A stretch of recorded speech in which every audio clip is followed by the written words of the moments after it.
Daniel പ്രവചനം 2-ാം അധ്യായത്തിലെ Nebuchadnezzar രാജാവ് കാണുന്ന സമ്മിശ്ര ലോഹബിംബത്തിൻ്റെ 4 പാർട്സുകൾ, അതിനോട് തത്തുല്യമായി നിൽക്കുന്ന ദാനിയേൽ 7-ാം അധ്യായത്തിലെ ദാനിയേൽ തന്നെ കാണുന്ന ഒരു ദർശനത്തിൻ്റെ തമ്മിൽ ഭേദിച്ചിരിക്കുന്ന 4 മഹാമൃഗങ്ങളുടെ ദർശനം. ഈ 2 ദർശനങ്ങൾ സിമിലറാണ്, പാരലലാണ്. അതിൻ്റെ വ്യാഖ്യാനം ഒന്നു തന്നെയാണ്. അപ്പോൾ സിമിലറാണ് വിഷൻ. 4 മൃഗങ്ങൾ ഒരിടത്ത്, 4 ശരീരഭാഗങ്ങൾ ഒരിടത്ത്. അതിൻ്റെ അർത്ഥവും ഞാൻ ബോധ്യപ്പെടുത്തി. ഒന്ന്, ദാനിയേൽ കണ്ട ആ സാമ്രാജ്യം ബാബിലോന്യമാണ്. തങ്കം കൊണ്ടുള്ള തല രാജാവ് കണ്ടത്. ദാനിയേൽ കണ്ട സിംഹവും ഇതേ അർത്ഥം തന്നെയാണ്. രണ്ടാമതായി രാജാവ് കണ്ട ആ ബിംബത്തിൻ്റെ നെഞ്ചും കൈയും വെള്ളിക്കൊണ്ടുള്ള ഭാഗം ദാനിയേൽ കണ്ട 2-ാം മൃഗമാകുന്ന ഒരു പാർശ്വം ഉയർത്തി നിൽക്കുന്ന കരടിയാണ്, എന്ന് വെച്ചാൽ പേർഷ്യയാണ്. മൂന്നാമത്തത് പുള്ളിപ്പുലിയാണ്. രാജാവ് കണ്ട ദർശനത്തിൻ്റെ 3-ാം ഭാഗം താമ്ര നിർമ്മിത വയറാണ്. അതിനോട് തത്തുല്യമായ ദർശനത്തിൻ്റെ ഭാഗം ദാനിയേൽ 7-ൽ കാണുന്ന പുള്ളിപ്പുലിയാണ്. അർത്ഥം ഗ്രീക്ക് സാമ്രാജ്യം. 4-മത് രാജാവ് കാണുന്നത് തുടയും അരയും താമ്രം കൊണ്ട്, തുട ഇരുമ്പ് കൊണ്ട് എന്ന ഭാഗമാണ്. അതിന് തത്തുല്യമായിട്ടുള്ളത് ദാനിയേൽ കാണുന്ന 7-ാം അധ്യായത്തിലെ ഘോരവും ഭയങ്കരവുമായ ഇരുമ്പ് വല്ലുള്ള മൃഗം, അത് റോമാണ്. അതിൽ ക്രമാനുഗതമായി ഈ 3 സാമ്രാജ്യങ്ങളിലേക്ക് നമ്മൾ വന്നു. അവ പരസ്പരം ബന്ധപ്പെട്ട് കിടക്കുന്നത് കൊണ്ട് നമുക്ക് പറഞ്ഞതൊക്കെ തന്നെ ചിലത് പറയേണ്ടി വരും ഇടയ്ക്ക്. അത് നിങ്ങൾക്ക് പല നിലയിൽ ഉപകരിക്കും. അതുകൊണ്ട് ഇന്നലെ ഞാൻ പറഞ്ഞു നിർത്തിയ ഭാഗം നിങ്ങളുടെ ഓർമ്മയിലുണ്ട്. അത് 8-ാം അധ്യായത്തിലൊരു വിഷയമാണ്. ഒരാട്ടുകൊറ്റനും കോലാട്ടുകൊറ്റനും തമ്മിലുള്ള ശണ്ട, ഏറ്റുമുട്ടൽ. ആട്ടുകൊറ്റൻ ആരാണെന്ന് ഞാൻ സൂചിപ്പിച്ചു. ആരാണ് ആട്ടുകൊറ്റൻ? പേർഷ്യ. അതിന് വാക്യം എത്ര പറഞ്ഞേ? ദാനിയേൽ 8:20. കോലാട്ടുകൊറ്റൻ ഗ്രീക്ക്. വാക്യം പറഞ്ഞത് 8:21 തെളിവായിട്ട് പറഞ്ഞത്. അപ്പോൾ ഗ്രീക്കു സാമ്രാജ്യത്തിൻ്റെ ശക്തി അലക്സാണ്ടറോട് കൂടെ വർദ്ധിച്ചതും അവരാക്രമിച്ച് പേർഷ്യ കീഴടക്കുന്നതും പേർഷ്യ അധീനതയിലാക്കുന്നതും ഒരു രൂപകാർത്ഥത്തിൽ ഒരു കാഴ്ചയായി ഇവിടെ രേഖപ്പെടുത്തുകയാണ് 8-ാം അധ്യായത്തിൽ. അപ്പോൾ അദ്ദേഹത്തിൻ്റെ കാലഘട്ടത്തിൽ ഏറ്റവും വലിയൊരു സംഭാവന ഞാൻ പറഞ്ഞു. ചിതറിക്കിടന്ന ഭാഷകളെ ഏകോപിപ്പിച്ച് ഒരു ഭാഷയുടെ കീഴിലാക്കി. ഇവിടുന്ന് ഒരു സുപ്രധാന കാര്യം തന്നെ പറയാനുണ്ട്. അല്പം കഴിഞ്ഞ് അലക്സാണ്ടർ മരിച്ചു.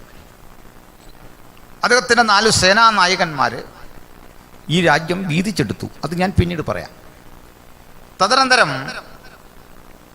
BC 63 പോംബി എന്ന റോമൻ ഭരണാധികാരി പതുക്കെ പ്രാബല്യത്തിൽ വന്ന് അധികാരം പ്രാപിച്ച് ഈ പ്രധാനപ്പെട്ട മാസഡോണിയൻ നഗരങ്ങളെ, ഗ്രീക്ക് പട്ടണങ്ങളെല്ലാം വിഴുങ്ങി എല്ലാവരെയും അത്ഭുതപ്പെടുത്തുന്ന ഒരു മഹാസാമ്രാജ്യമായി റോം മാറി. നമുക്ക് പുതിയത്തിലെത്തിക്കഴിഞ്ഞു. നമുക്ക് 3-ാം സാമ്രാജ്യത്തെക്കുറിച്ചൊക്കെ പറയാനുണ്ട്, നമ്മൾ തിരിച്ചു വരും. ഞാനൊരു ഔട്ട്ലൈൻ ചെയ്തു പോവാണ്. അപ്പം 4 സാമ്രാജ്യങ്ങളെക്കുറിച്ചും നമുക്ക് പിടികിട്ടി. 4-ാം സാമ്രാജ്യമാകുന്ന ഇരുമ്പ് പല്ലുള്ള കോരമൃഗം പോംബിയിലൂടെ അധികാരത്തിലേറ്റ് കൈസർമാരെന്നറിയപ്പെടുന്ന സ്ഥാനപ്പേര് വഹിച്ചുകൊണ്ട് റോമിലെ ചക്രവർത്തിമാർ ഭരണം കൈയാളി. ഇവര് അടിമകളെ ഉപയോഗിച്ചുകൊണ്ട് ഏറ്റവും കഠിനമേറിയ പ്രവൃത്തികൾ ചെയ്തു. അതിലൊന്ന് റോമിൽ നല്ല റോഡുകൾ ഉണ്ടാക്കുക എന്നതായിരുന്നു. നല്ല റോഡ് മാത്രമല്ല, ഗതാഗതം സുഗമമാക്കാൻ അവർ ചെയ്തത് വളഞ്ഞു തിരിഞ്ഞു കിടക്കുന്ന കടലിടുക്കുകളെ, കടലോരങ്ങളെ കനാലുകൾ വെട്ടി എളുപ്പമാക്കി ഏകോപിപ്പിച്ചു. ധാരാളം കനാലുകൾ വെട്ടി നദികളെ തമ്മിൽ യോജിപ്പിച്ചു. നല്ല റോഡുകൾ വെട്ടി ഈ കല്ലുപാകി ഉറപ്പിച്ച് തണൽ മരങ്ങൾ നട്ടുവച്ചു. കടൽ കൊള്ളക്കാർ അന്നുമുണ്ട് ഇന്നുമുണ്ട്. ഇത് അമർച്ച ചെയ്യുക പ്രധാനമാണ്. ഈ കടൽ കൊള്ളക്കാരെ അമർച്ച ചെയ്തു. റോമക്കാരുടെ സംഭാവനയാണ്. അതുകൊണ്ട് എന്താ ഗുണമുണ്ടായത്? 2 മാസം കൊണ്ടൊക്കെ ചെയ്യാവുന്ന യാത്ര 2 ദിവസം കൊണ്ട് ചെയ്യാവുന്നതായി. കടൽ കൊള്ളക്കാരില്ല, അവരെ ഭയന്നാണ് വളഞ്ഞു തിരിഞ്ഞൊക്കെ പോകുന്നത്. 2 കനാലുകൾ വെട്ടിയപ്പോൾ കുറെ കൂടി എളുപ്പമായി. എല്ലാ റോഡും റോമിലേക്കെന്നൊരു പഴമൊഴി വരുമാറ് റോഡുകളെ തമ്മിൽ ഏകോപിപ്പിച്ചു. ഒരു രാജ്യത്തിൻ്റെ ചരിത്രം പഠിക്കുമ്പോൾ അവരുടെ ഗുണം പഠിക്കണ്ടേ? അവർ കൊന്നു എന്ന് മാത്രം പറഞ്ഞാൽ പോരല്ലോ. നല്ല റോഡ് വെട്ടി എന്ന് പറഞ്ഞാൽ തന്നെ നിസ്സാരമല്ല. അങ്ങനെയുള്ള ആളുകളായിരുന്നു റോമക്കാർ. അടുത്തായിട്ട് റോമിൽ കർശന നിയമമായിരുന്നു. ആര് തെറ്റ് ചെയ്താലും അകത്തു പോകും. പാക്സ് റൊമാന, അതൊക്കെ നമ്മൾ കേട്ടിട്ടുണ്ട്. റോമൻ പീസ് ഞാൻ പറഞ്ഞിട്ടുണ്ട്. റോമൻ ലോ, ഇതൊക്കെ വളരെ സ്ട്രിക്റ്റ് ആയിരുന്നു. റോമിൽ 3 തരം പൗരന്മാരുണ്ടായിരുന്നു. ഇതേക്കുറിച്ചൊക്കെ പൗരന്മാർ 2 അടിമകളെ കൂട്ടി 3 തരം ആളുകൾ ഉണ്ടായിരുന്നു. ഇത് ഞാൻ പിന്നീട് പറയാം. നമുക്ക് തൽക്കാലം ഒരു കാര്യം പഠിച്ചിട്ട് താഴോട്ട് വരാം. റോമിൽ കിടയറ്റ റോഡുകൾ, നല്ല റോഡുകൾ, യാത്ര എളുപ്പമായി. അലക്സാണ്ടർ ചെയ്തത് ഒരു ഭാഷയ്ക്ക് കീഴിലേക്ക് ലോകത്തെ കൊണ്ടുവന്നു. അപ്പോൾ സംഭാഷണം എളുപ്പമായി. ഈ റോഡിൽ കൂടെ പോകാം, പായ്ക്കപ്പലൊക്കെ യാത്ര, കുതിരപ്പുറത്തുമൊക്കെ യാത്ര. സംഭാഷണ ശൈലി, അതിൻ്റെ സാഹചര്യം എളുപ്പമായി, യാത്ര എളുപ്പമായി.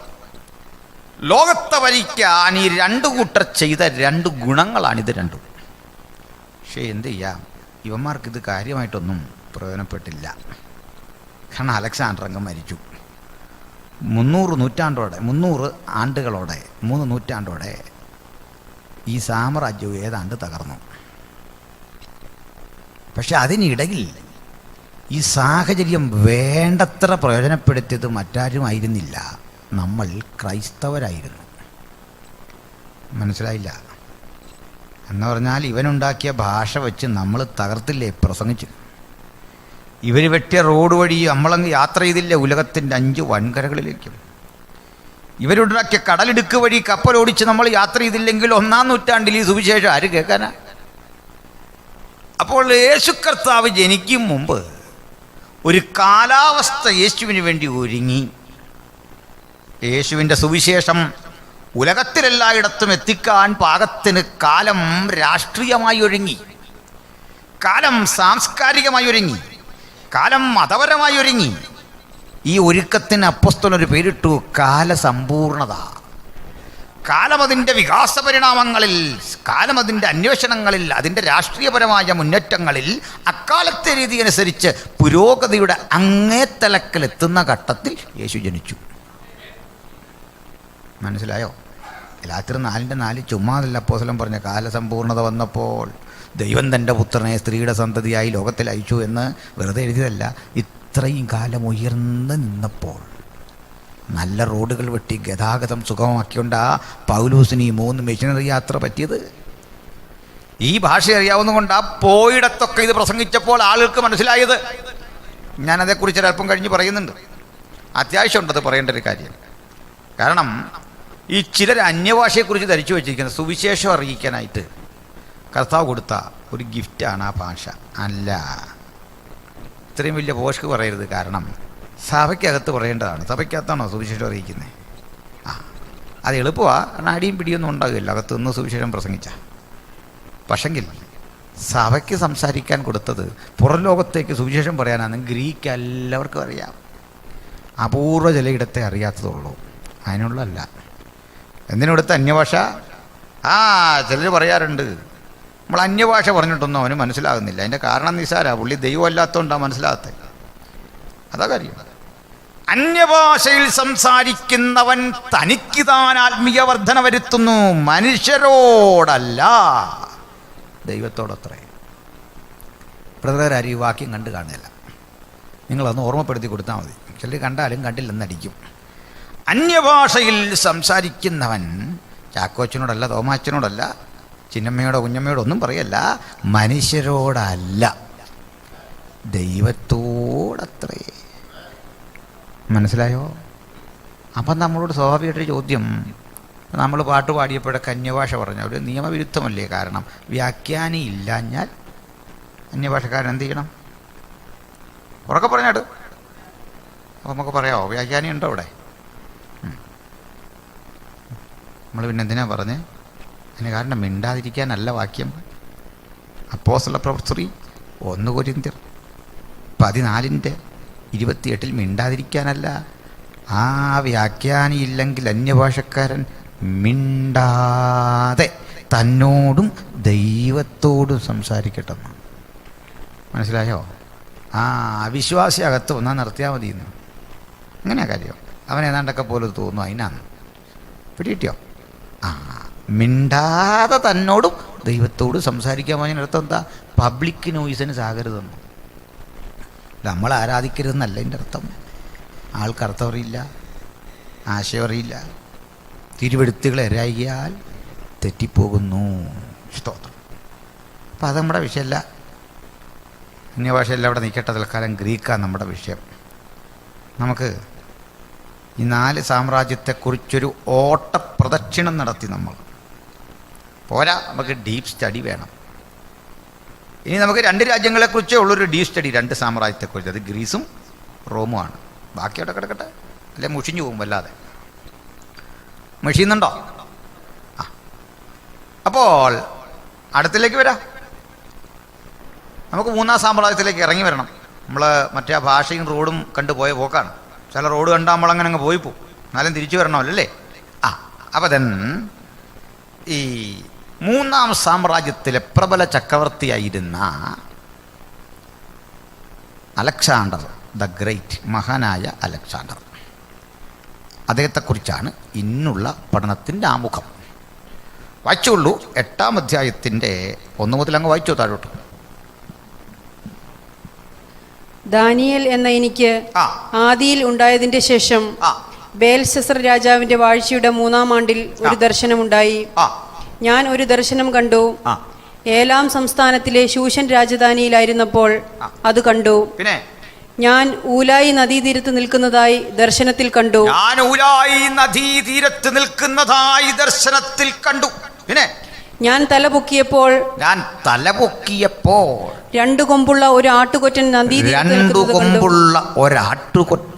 നദീതീരത്ത് നിൽക്കുന്ന കണ്ടു. 20-ാം വാക്യമനുസരിച്ച് അത് പേർഷ്യയാണ്. പിന്നെ ആ കൊമ്പുകൾ നീണ്ടവയായിരുന്നു. പിന്നെ ഒന്ന് മറ്റേതിനേക്കാൾ അധികം നീണ്ടത്. പേർഷ്യയും മേദ്യയും ഒരുമിച്ചുള്ള സാമ്രാജ്യത്തിൽ പേർഷ്യ മേദ്യയേക്കാൾ അല്പം പ്രബല രാജ്യമായിരുന്നു. മേദ്യ അല്പം വീക്കായ ഒരു ഭൂപ്രദേശമായിരുന്നു, രാജ്യമായിരുന്നു. പിന്നെ അധികം നീണ്ടത് ഒടുക്കം മുളച്ചു വന്നതായിരുന്നു. പേർഷ്യക്കായിരുന്നു. ദാര്യാവേശിന്റെ മേദ്യക്ക് ശേഷം ഒടുക്കമായിരുന്നു അതിന് അവസരം കിട്ടിയത്. പിന്നെ ആ ആട്ടുകൊറ്റൻ പടിഞ്ഞാറോട്ടും വടക്കോട്ടും തെക്കോട്ടും ഇടിക്കുന്നത് ഞാൻ കണ്ടു. തൊട്ടടുത്ത രാജ്യങ്ങളെ മുഴുവൻ ആക്രമിച്ച് വിശാലമായ ഇന്ത്യ വരെ അതിർത്തി വ്യാപരിച്ച് ആ ആട്ടുകൊറ്റനാകുന്ന പേർഷ്യൻ സാമ്രാജ്യം വിസ്തൃതി വർദ്ധിപ്പിച്ചു. പിന്നെ ഒരു മൃഗത്തിനും അതിന്റെ മുമ്പാകെ നിൽപ്പാൻ കഴിഞ്ഞില്ല. ഒരു രാജ്യത്തിനും അവരോട് യുദ്ധം ചെയ്ത് ജയിക്കാനാവാത്ത വിധം കരുത്തുറ്റവരായിട്ട് അവർ മാറി. പിന്നെ അതിന്റെ കയ്യിൽ നിന്ന് രക്ഷിക്കാകുന്നവനും ആരുമില്ല. പിന്നെ അതിഷ്ടം പോലെ ചെയ്തു വമ്പ് കാട്ടിപ്പോന്നു. അതുകൊണ്ട് അഹങ്കാരം മൂത്ത പേർഷ്യ ഇഷ്ടം പോലെ ചെയ്തും വമ്പ് കാട്ടിയും പോന്നു. പിന്നെ ഞാൻ നോക്കിക്കൊണ്ടിരിക്കുമ്പോൾ ഒരു കോലാട്ടുകൊറ്റൻ പടിഞ്ഞാറ് നിന്ന് നിലം തൊടാതെ സർവ്വഭൂതലത്തിലും കൂടി വന്നു. അപ്പോൾ ഒരു സംഭവം ഉണ്ടായി. ഒരു കോലാട്ടുകൊറ്റൻ, അവൻ്റെ വരവ് നോക്കി, സകല ഭൂതലത്തിലും കൂടി നിലം തൊടാതെ വന്നു. ആ വരവുണ്ടോ?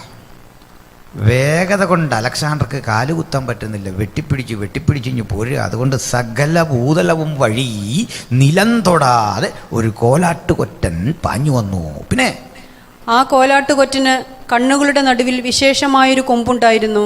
ദൈവജനത്തിന്റെ സവിശേഷത നോക്കുക. മഹത്തായ ഗ്രീക്ക് സാമ്രാജ്യത്തിലെ കരുത്തനായ ഒരു ചക്രവർത്തിയെ ചൂണ്ടിക്കാട്ടി പറയുക, ഇതാവൻ സകല ഭൂതലവും വഴി നിലം തൊടാതെ വന്നിരിക്കുന്നു. കണ്ണുകൾക്ക് നടുവിൽ വിശേഷ ശോഭയുള്ള, കൊമ്പുകൾക്ക് നടുവിൽ വിശേഷ ശോഭയുള്ള കണ്ണ്. പിന്നെ അത് നദീതീരത്ത് നിൽക്കുന്നതായി ഞാൻ കണ്ട 2 കൊമ്പുള്ള ആട്ടുകൊറ്റന്റെ നേരെ ഉഗ്ര ക്രോധത്തോടെ പാഞ്ഞു ചെന്നു. പിന്നെ അത് ആട്ടുകൊറ്റനോട് അടുക്കുന്നത് ഞാൻ കണ്ടു. അതിന്റെ കൊമ്പ് രണ്ടും തകർത്തു കളഞ്ഞു. മേദ്യയും പേർഷ്യയും തകർത്തു കളഞ്ഞു. ഇനിയുള്ളതാണ് പഠിക്കേണ്ടത്. ഇന്നലെ ഇവരുടെ പറഞ്ഞ അത് പറഞ്ഞിട്ട് ഇനി മുമ്പോട്ട് പോകാം. വാക്യം വായിക്കേണ്ടതുണ്ട്, അതുകൊണ്ട് ശ്രദ്ധിച്ചോണം. മഹാനായ അലക്സാണ്ടർ ഇങ്ങനെ അനവധി യുദ്ധം ചെയ്തു, പല രാജ്യങ്ങൾ പിടിച്ചു, ചിലയിടത്ത് തിരിച്ചടി വന്നു, തിരിച്ചടി വന്നതും പിന്നെ ജയിച്ചു. ഒടുവിൽ പലയിടത്ത് യുദ്ധം ചെയ്ത് വന്ന വഴിക്ക് അദ്ദേഹം ഒരു സ്ഥലത്ത് വന്നു. അത് മെഡിറ്ററേനിയൻ കടലിൽ നിന്ന് 10 കിലോമീറ്റർ ദൂരെയാണ്. ആ സ്ഥലത്തിൻ്റെ പേര് കൂടി ഞാൻ നിങ്ങളോട് പറയാം. ആ സ്ഥലത്തിൻ്റെ പേര് വളരെ പ്രസിദ്ധമാണ്, തർസോസ്. തർസോസ് പ്രസിദ്ധമാകാൻ കാരണം പൗലോസിൻ്റെ നാടാണതല്ലേ.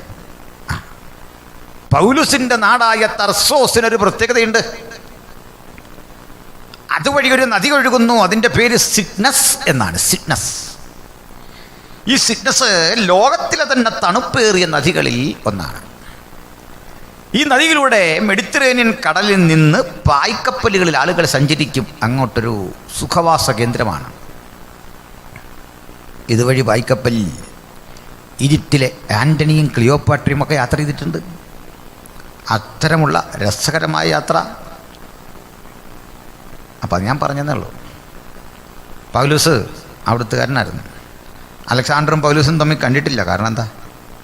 കാണാൻ ആഗ്രഹമില്ലാഞ്ഞിട്ടല്ല, അവർ തമ്മിൽ 300 കൊല്ലത്തെ അകലമുണ്ട്. അദ്ദേഹത്തിന് 300 കൊല്ലം ശേഷമാണ് പൗലോസ് ശ്ലീഹ.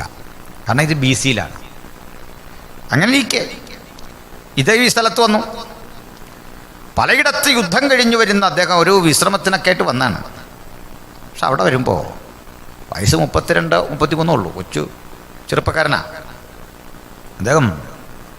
ഒരു ചെറിയ പനിയുള്ള സമയത്തായിട്ട് കുതിയ പനിയൊക്കെ അദ്ദേഹത്തുണ്ട്. അതിൻ്റെ ക്ഷീണമുണ്ട്.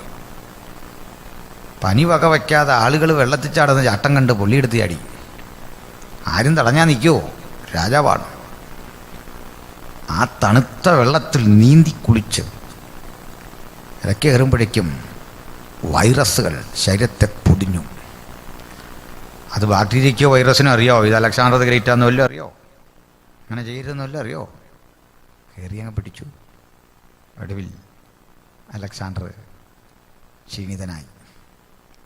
അലക്സാണ്ടർ വിറച്ചു. കണ്ണുകൾ ചോര നിറത്തിലേക്ക് മാറി. അദ്ദേഹത്തെ വിദഗ്ധ ചികിത്സയ്ക്ക് വേണ്ടി ബാബിലോണിലേക്ക് കൊണ്ടുപോയി. ഏത് നദിയിൽ അവസാനം കുളിച്ചത്? സിഡ്നസ്. സ്ഥലം എവിടെ? ഉലകം മുഴുവൻ വെട്ടിപ്പിടിക്കാൻ വന്നവൻ്റെ അവസാനത്തെ കുളി ഈ സിഡ്നസിലായിരുന്നു. മറക്കണ്ട. അവിടുന്ന് ബാബിലോണിലെ പിശക്കുരന്മാർ അദ്ദേഹത്തെ കിടത്തി പരിശോധിച്ചു. വാറ്റുമരുന്നുകളും നീറ്റുമരുന്നുകളും ഒക്കെ കൊടുത്ത് ജീവിതത്തിലേക്ക് തിരിച്ചു കൊണ്ടുവരാനുള്ള ശ്രമമാണ്. വയസ്സ് 32 അല്ലെങ്കിൽ 33. ആ കിടപ്പിൽ അദ്ദേഹത്തിനൊരു പ്രശ്നമുള്ളത്, പ്രായമായ മക്കളില്ല. 3 വയസ്സുകാരനാണെന്നുള്ള മോൻ. അതവസ്ഥ. പക്ഷേ അദ്ദേഹത്തിന് 4 സൈനിക മേധാവികളുണ്ടായിരുന്നു. സൈനിക മേധാവികളിൽ ഒരുത്തൻ്റെ പേര് രസകരമായിരുന്നു, കസാണ്ടർ. അലക്സാണ്ടറുടെ സൈനിക മേധാവിയുടെ പേര് കസാണ്ടർ. ഈ കസാണ്ടർ വിവാഹം കഴിച്ചത് അലക്സാണ്ടറുടെ ഹാഫ് സിസ്റ്ററെ ആയിരുന്നു. അതായത് ഫിലിപ്പ് രാജാവിൻ്റെ മകളെ. അമ്മ 2ആണ്. ഏതായാലും എഴുതുകയല്ല, പെണ്ണിൻ്റെ പേരുടെ പഠിച്ചു നോക്കൂ. വളരെ എളുപ്പമുള്ള പേര്, നിങ്ങൾ ആരും മറക്കില്ല. ഒരു തവണ കേട്ടാൽ മറക്കാത്ത പേര്. ഒറ്റത്തവണ കൊണ്ടോർത്തിരിക്കും. ആ പെങ്കൊച്ചിൻ്റെ പേര് തെസലോനിക്ക.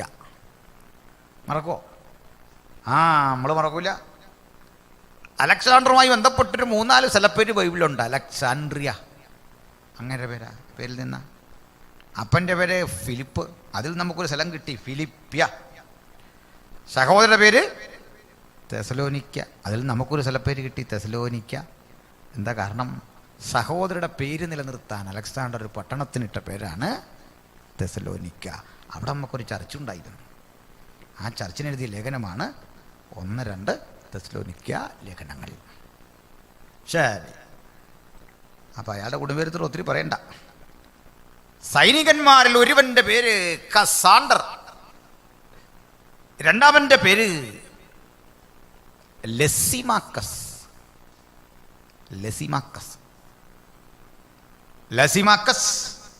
And third one Ptolemy.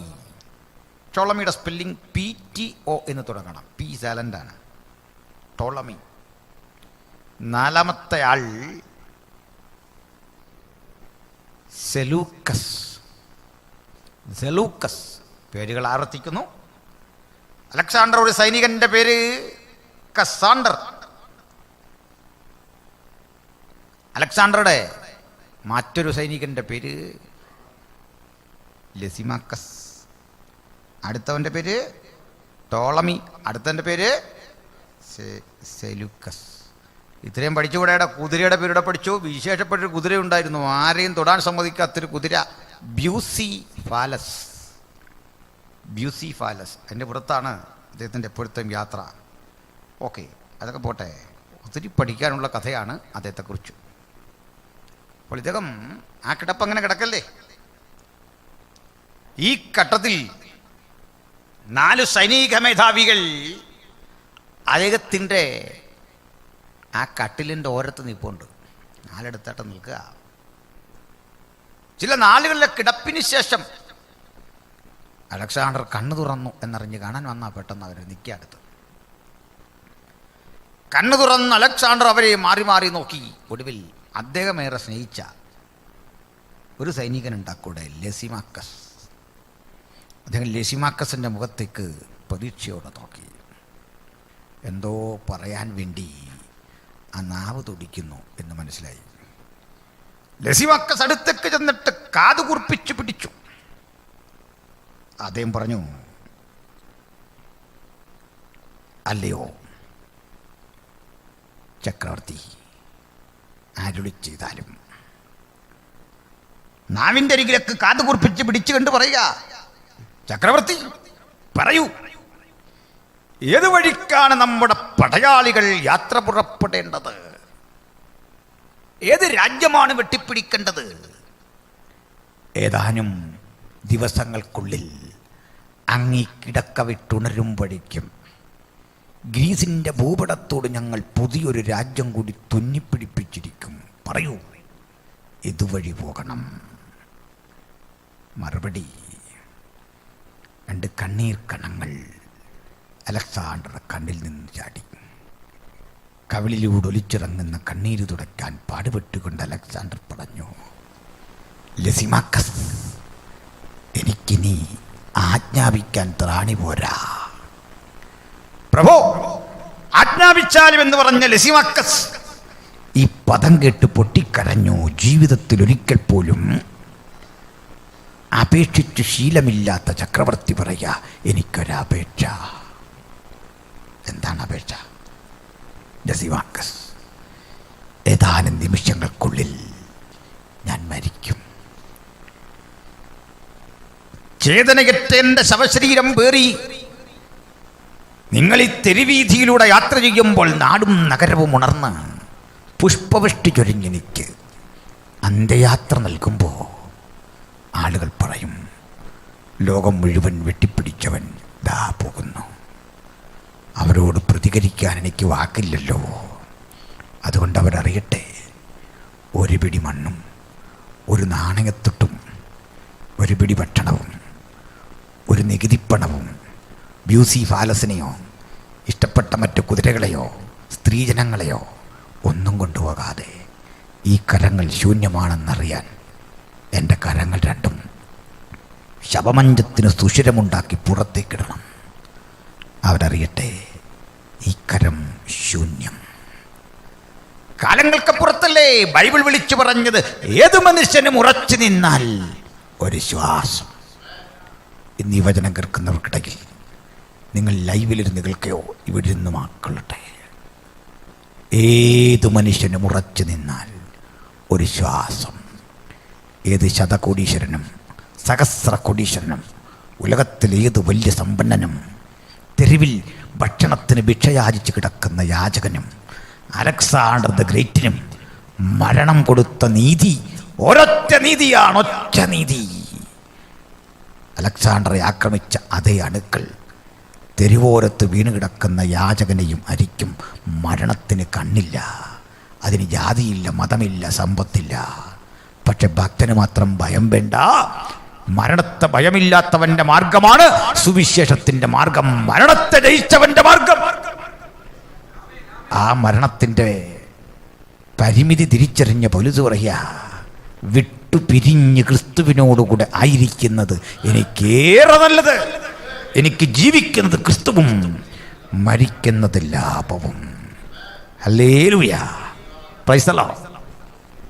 അപ്പോൾ ഇതിലൊരു സന്തോഷമുണ്ട്. അവിടെ പറഞ്ഞ് അങ്ങോട്ട് വരാം. അലക്സാണ്ടർ മരിച്ചു. അദ്ദേഹം ജീവിതം ആരംഭിച്ചത് മാസിഡോണിയയിൽ നിന്നാണ്. ഉലകമൊക്കെ വെട്ടിപ്പിടിച്ചു കോടാനുകോടികളുടെ സ്വത്തും വേണ്ടതെല്ലാം സമ്പാദിച്ച് കുതിരകളും സമ്പത്തും രാജ്യവുമെല്ലാം പിടിച്ചെടുത്തൊരു ഭാഷയുടെ കീഴിൽ ലോകത്തെ ആക്കിയുള്ള വരവാ. ഒരു ബുദ്ധിമുട്ടുമില്ലായിരുന്നു ഈ വരവിന്. പക്ഷെ ശൗലിൻ്റെ നാടായ തർസോസിൽ വന്നപ്പോൾ ഓട്ടം നിലച്ചു.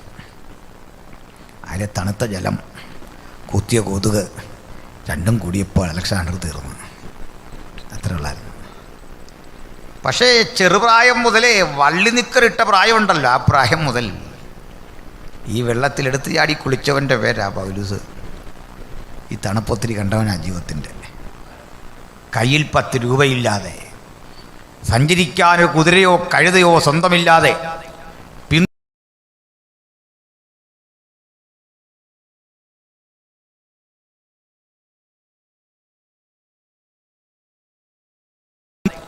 പിന്തുണയ്ക്കാൻ ആരുമില്ലാതെ ഒറ്റക്കൊരുത്തൻ അവിടുന്ന് പടപുറപ്പെട്ടു.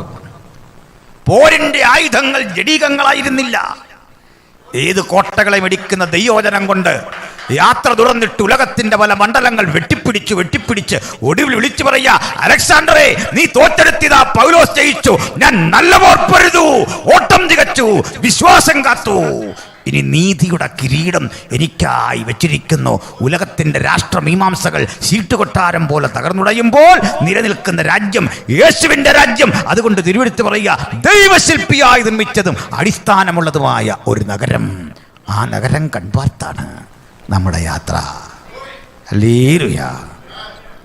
അപ്പോൾ പൗലോസ് ഒറ്റയ്ക്ക് യാത്ര തുടർന്നേ. അവസാന നിമിഷമൊന്നും ഇങ്ങനല്ല. എനിക്ക് ആ അവസാന നിമിഷം ഒന്ന് പറയാതിരിക്കാൻ തരയില്ല. ഈ മനുഷ്യനെ പിടിച്ച് ജയിലിലിടുന്നെന്തിനാ? സുവിശേഷം പ്രസംഗിക്കരുത് എന്ന് പറഞ്ഞാൽ, വേറെ കുറ്റമൊന്നുമില്ല. അങ്ങോട്ടിടുമ്പോൾ വിശേഷിച്ച് ഈ മരിക്കാൻ വേണ്ടി കൊണ്ടിടുന്ന കരുതൽ തടങ്കലുണ്ട്. ആ കിടക്കുന്ന ആൾ നാളെ മുതൽ എപ്പോൾ വേണമെങ്കിലും മരിക്കാം, അതിന് വേണ്ടിയിട്ടിരിക്കുക. മരിക്കുമെന്ന് ഉറപ്പിച്ചിടുന്ന സെല്ല അത്. കണ്ടംഡ് സെൽ, അങ്ങനെ അതിന് പറയുക, സാങ്കേതിക പദം. അത്തരം സെല്ലുകളെക്കുറിച്ചൊക്കെ ഞാൻ ഒരു ഇതിൽ പറയുന്നുണ്ട്. ഗുഹകളിലായിരുന്നു പുരാതന ലോകത്ത് ഇത്തരം സെല്ലുകൾ ഉണ്ടാക്കുന്നത്. അതിനകത്താണ് കൊണ്ട് തട്ടുന്നത്. അതിനിങ്ങനെ അടികളൊക്കെ വെച്ച് പിടിപ്പിക്കും. അതിനകത്താണ് കിടക്കുന്നത്. യോഹന്നാനെയും മറ്റും ഇട്ട മക്കാറസ് ഗുഹയുണ്ട്. അതൊക്കെ യോർദാനിൽ ചെല്ലുന്ന ആളുകൾക്ക് കാണാൻ പറ്റും. മക്കാറസ് ഇതുപോലെ സ്ഥലത്ത് ഇട്ടിരിക്കുക. ആ കിടക്കുന്ന കിടപ്പിൽ അദ്ദേഹത്തിന് നിരാശയൊന്നുമില്ല. അവിടെ കാവൽ നിൽക്കുന്ന ആളുകളെയൊക്കെ നോക്കിയിട്ട് ഈ വിധിക്ക് വിധേയരായ ഹതഭാഗ്യന്മാർ ഏതായാലും മരിക്കുക, അതുകൊണ്ട് വായി വരുന്നൊക്കെ വിളിച്ചു പറയും. കൈസറെ ചീത്ത പറയുക, അനാവശ്യം വിളിച്ചു പറയുക. കുറേ കഴിയുമ്പോൾ സമനില തെറ്റി ഭ്രാന്തന്മാരാകുക, ആ സ്ഥിതി വരും. പക്ഷെ പൗലോസിന് മാത്രം ജയിലിനകത്തോട്ട് പോയപ്പോൾ ഒരു ദുഃഖമില്ല. അദ്ദേഹത്തിൻ്റെ ആ സന്തോഷം കണ്ടിട്ട് കാവൽ നിൽക്കുന്ന ആളുകളൊക്കെ ചോദിക്കാൻ തുടങ്ങി, അങ്ങക്കെന്താ ഇത്ര സന്തോഷം? പുള്ളി പറഞ്ഞു, ഇവിടെ ഞാൻ ഒറ്റയ്ക്കല്ലല്ലോ, ഞാൻ ഒറ്റയ്ക്കാണോ ജയിലിൽ കിടക്കുന്നത്? എൻ്റെ കർത്താവിൻ്റെ സാന്നിധ്യം എൻ്റെ കൂടെ ഉണ്ട്. അങ്ങനെ ആ സന്തോഷം കണ്ട് അവർ ചെല്ലിന് രക്ഷിക്കപ്പെട്ടു. ആരാ? കൈസർക്ക് വേണ്ടപ്പെട്ട ആളുകൾ. ഉപദേശി കള്ളം പറയുന്നല്ല. കാലമേറെ കഴിഞ്ഞപ്പോൾ പൗലോസ് വിളിച്ചു പറയുകയാണ്, കൈസറുടെ അരമനയിലുള്ളവരും നിങ്ങൾക്ക് വന്ദനം ചൊല്ലുന്നു. എന്താ മനസ്സിലായി? കൈസറെ, പ്രസംഗിക്കരുതെന്ന് പറഞ്ഞ് നീ ഞങ്ങളെ പിടിച്ചകത്തിട്ടാൽ നിൻ്റെ വീടിൻ്റെ അകത്ത് കയറി ഞങ്ങൾ ചർച്ച പ്ലാൻ ചെയ്യും, അത്രേ ഉള്ളൂ. കൈസറുടെ അരമനയിലുള്ളവരും നിങ്ങൾക്ക് വന്ദനം ചൊല്ലുന്നു. മണി പറ്റിച്ച് എപ്പോഴാണെന്നറിയോ? ആത്മനിറവ് വന്നാൽ അങ്ങനെ നമുക്ക് ജയിലിൽ വന്നൊരു വിഷയമല്ല, ഒരു പ്രശ്നമല്ല. അപ്പോൾ നമുക്ക് മുമ്പോട്ട് പോകാം. അങ്ങനെ ഹതഭാഗ്യനായിട്ടൊന്നുമല്ല മരിച്ച്. മാത്രമല്ല ഒരു ഭീകര സംഭവം ഉള്ളത്, ഈ മരിച്ചവൻ്റെ ഈ ഇങ്ങനെ അകത്തിട്ടവൻ്റെ ഈ കൊല്ലുന്നോട് ബന്ധപ്പെട്ട കാര്യങ്ങളെല്ലാം കൂടെ എഴുതി ഇങ്ങനെ കാണാൻ പാകത്തിന് തൊട്ടുകൊണ്ടിൽ റോമൻ ഭാഷയിൽ ആലേഖനം ചെയ്തു വെക്കും. തർസോസിലെ ശൗൽ, പ്രായം 61, ജനനം തർസോസ്, ഡീറ്റെയിൽ എല്ലാം എഴുതും. ചെയ്ത കുറ്റം, ഇയാളുടെ തൂക്കം എല്ലാം എഴുതിയിട്ട് മരണത്തിൻ്റെ ആ ഡേറ്റ് മാത്രം പൂരിപ്പിക്കാതെ പറ്റിയിടും. എൻ്റെ അർത്ഥം എപ്പോഴും കൊല്ലാം. എല്ലാവരും ഇത് കണ്ട് ഭയപ്പെട്ടപ്പോൾ, അത് കണ്ട് മനോനില തെറ്റിയപ്പോൾ ഒരുത്തം മാത്രം ആ ബോർഡ് വായിച്ചിട്ട് കുരിന്തർക്കൊക്കെ ലേഖനം എഴുതുമ്പോൾ വിളിച്ചു ചോദിക്കുക നമ്മളോട്, ഹേ മരണമേ, നിന്റെ ജയം ഇവിടെ, നീ ജയിക്കാൻ പോകുന്നില്ല, നിനക്ക് പൗലൂസിനെ ഒന്നും ചെയ്യാൻ സാധിക്കില്ല. ഇന്ന് രാത്രി വചനം കേൾക്കുന്ന നമുക്കും ഭയത്തിൻ്റെ നേരെ മുഖത്തേക്ക് വിരൽ ചൂണ്ടിയിട്ട് പറയാ, നിനക്കെന്നെ ഒന്നും ചെയ്യാൻ സാധിക്കില്ല. ഏത് തിന്മയ്ക്കെതിരെയും ഭക്തന്റെ നിലപാട്, നിനക്കെന്നെ തോൽപ്പിക്കാനാവില്ല. ജയമെടുത്ത യേശു എൻ്റെ ഓഹരിയായി, എൻ്റെ അനുഗ്രഹമായി കൂടെയുണ്ട്. സ്തോത്രം. അപ്പോൾ നമുക്ക് ചർച്ച തുടരണം. ഏതായാലും അലക്സാണ്ടർ മരിച്ച രംഗം പറയണം. പൗലോസിനെ വിടാം, നമ്മുടെ പ്രത്യാശയ്ക്ക് വേണ്ടി പറഞ്ഞ സൈൻ പോൾ പൗലൂസ്, അദ്ദേഹം ജയമെടുത്തെടുത്ത് അലക്സാണ്ടർ തോറ്റതാണ് നമ്മുടെ വിഷയം. അത് ഞാൻ പറഞ്ഞെന്നുള്ളൂ. അലക്സാണ്ടർ മരിച്ചു. നമ്മുടെ 3 വയസ്സുകാരൻ പയ്യൻ കുറച്ച് നാളൊക്കെ അധികാരത്തിലിരുന്നെങ്കിലും ഏറ്റില്ല. കൊച്ചിനെ ഇതെല്ലാം ഇട്ട് അവിടെ കൊണ്ടിരുത്തി. കുറേ കഴിഞ്ഞപ്പോൾ അവനോട്ട് ഇറങ്ങി പോകുന്നുമില്ല. രാജാവ് എന്ത് ചെയ്യാൻ പറ്റും? ഇത് പുരാതന ലോകത്തൊക്കെ പറ്റിയൊരു പറ്റാണ്. ഒടുവിൽ രാജ്യം 4 തുണ്ടുഭൂമികളായി വിഭജിക്കപ്പെട്ടു. പിടിയിട്ടോ? 4 ഭാഗങ്ങളായിട്ട് രാജ്യം വിഭജിക്കപ്പെട്ടു. എങ്ങനെയൊക്കെ പറയാം. 4 സേനാധിപന്മാർ ചേർന്ന് 4 ഭാഗങ്ങളാക്കി ഈ മഹാസാമ്രാജ്യത്തെ വീതിച്ചെടുത്തു. ആരൊക്കെ? കസാൻഡറും ലസിമാക്കസും ടോളമിയും പിന്നെ സെലൂക്കസും ചേർന്ന് വീതിച്ചെടുത്തു. ഇതൊക്കെ ചരിത്രത്തിലുള്ള കാര്യമാണ്. അതെന്തിനാ ഇത്ര കണ്ട് പറഞ്ഞാൽ പറയാം. ഇവന്മാരിത് വീതിക്കുന്നതിന് മുമ്പ് ദാനിയേൽ 300 കൊല്ലം മുമ്പ് ഈ രംഗം ആത്മാവിൽ കണ്ടു. അത് പറയാനാണ് ഞാൻ ഈ വിഷമിച്ചത്. വായിച്ചോളൂ, നേരാണോ നോക്കാം.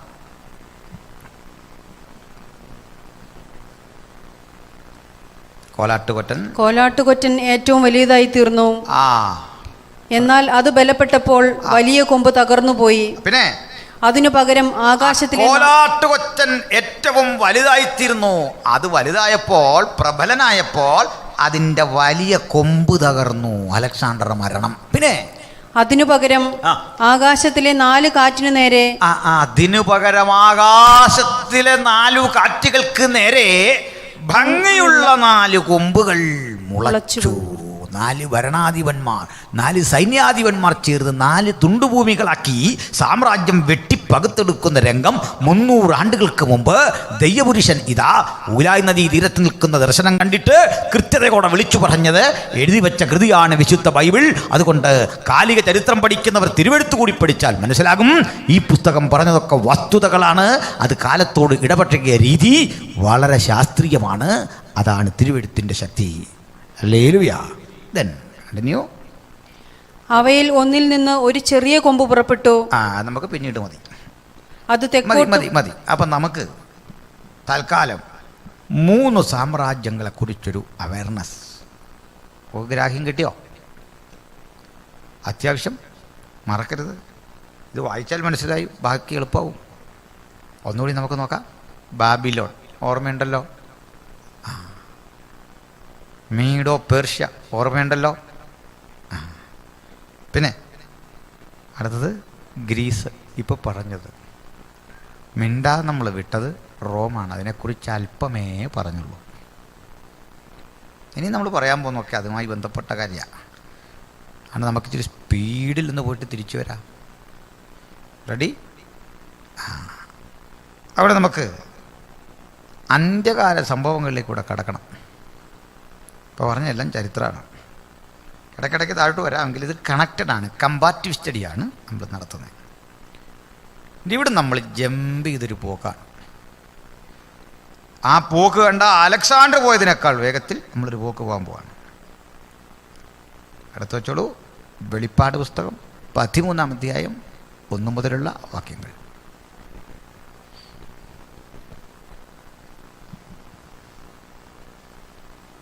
അപ്പോൾ 10 കൊമ്പും 7 തലയും കൊമ്പുകളിൽ 10 രാജമുടിയും തലയിൽ ദൂഷണനാമങ്ങളും ഉള്ള ഒരു മൃഗം സമുദ്രത്തിൽ നിന്ന് കയറുന്നത് ഞാൻ കണ്ടു.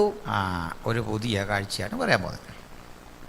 ഇത് യോഹന്നാന്റെ ദർശനമാണ്. 10 കൊമ്പ്,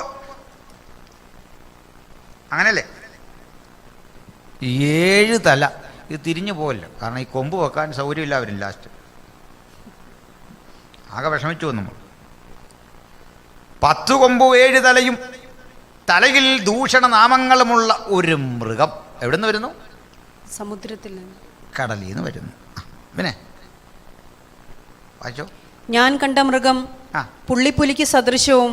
അവൻ്റെ ആ രൂപം എന്ന് പറഞ്ഞാൽ പുള്ളിപ്പുലിക്ക് സദൃശ്യം.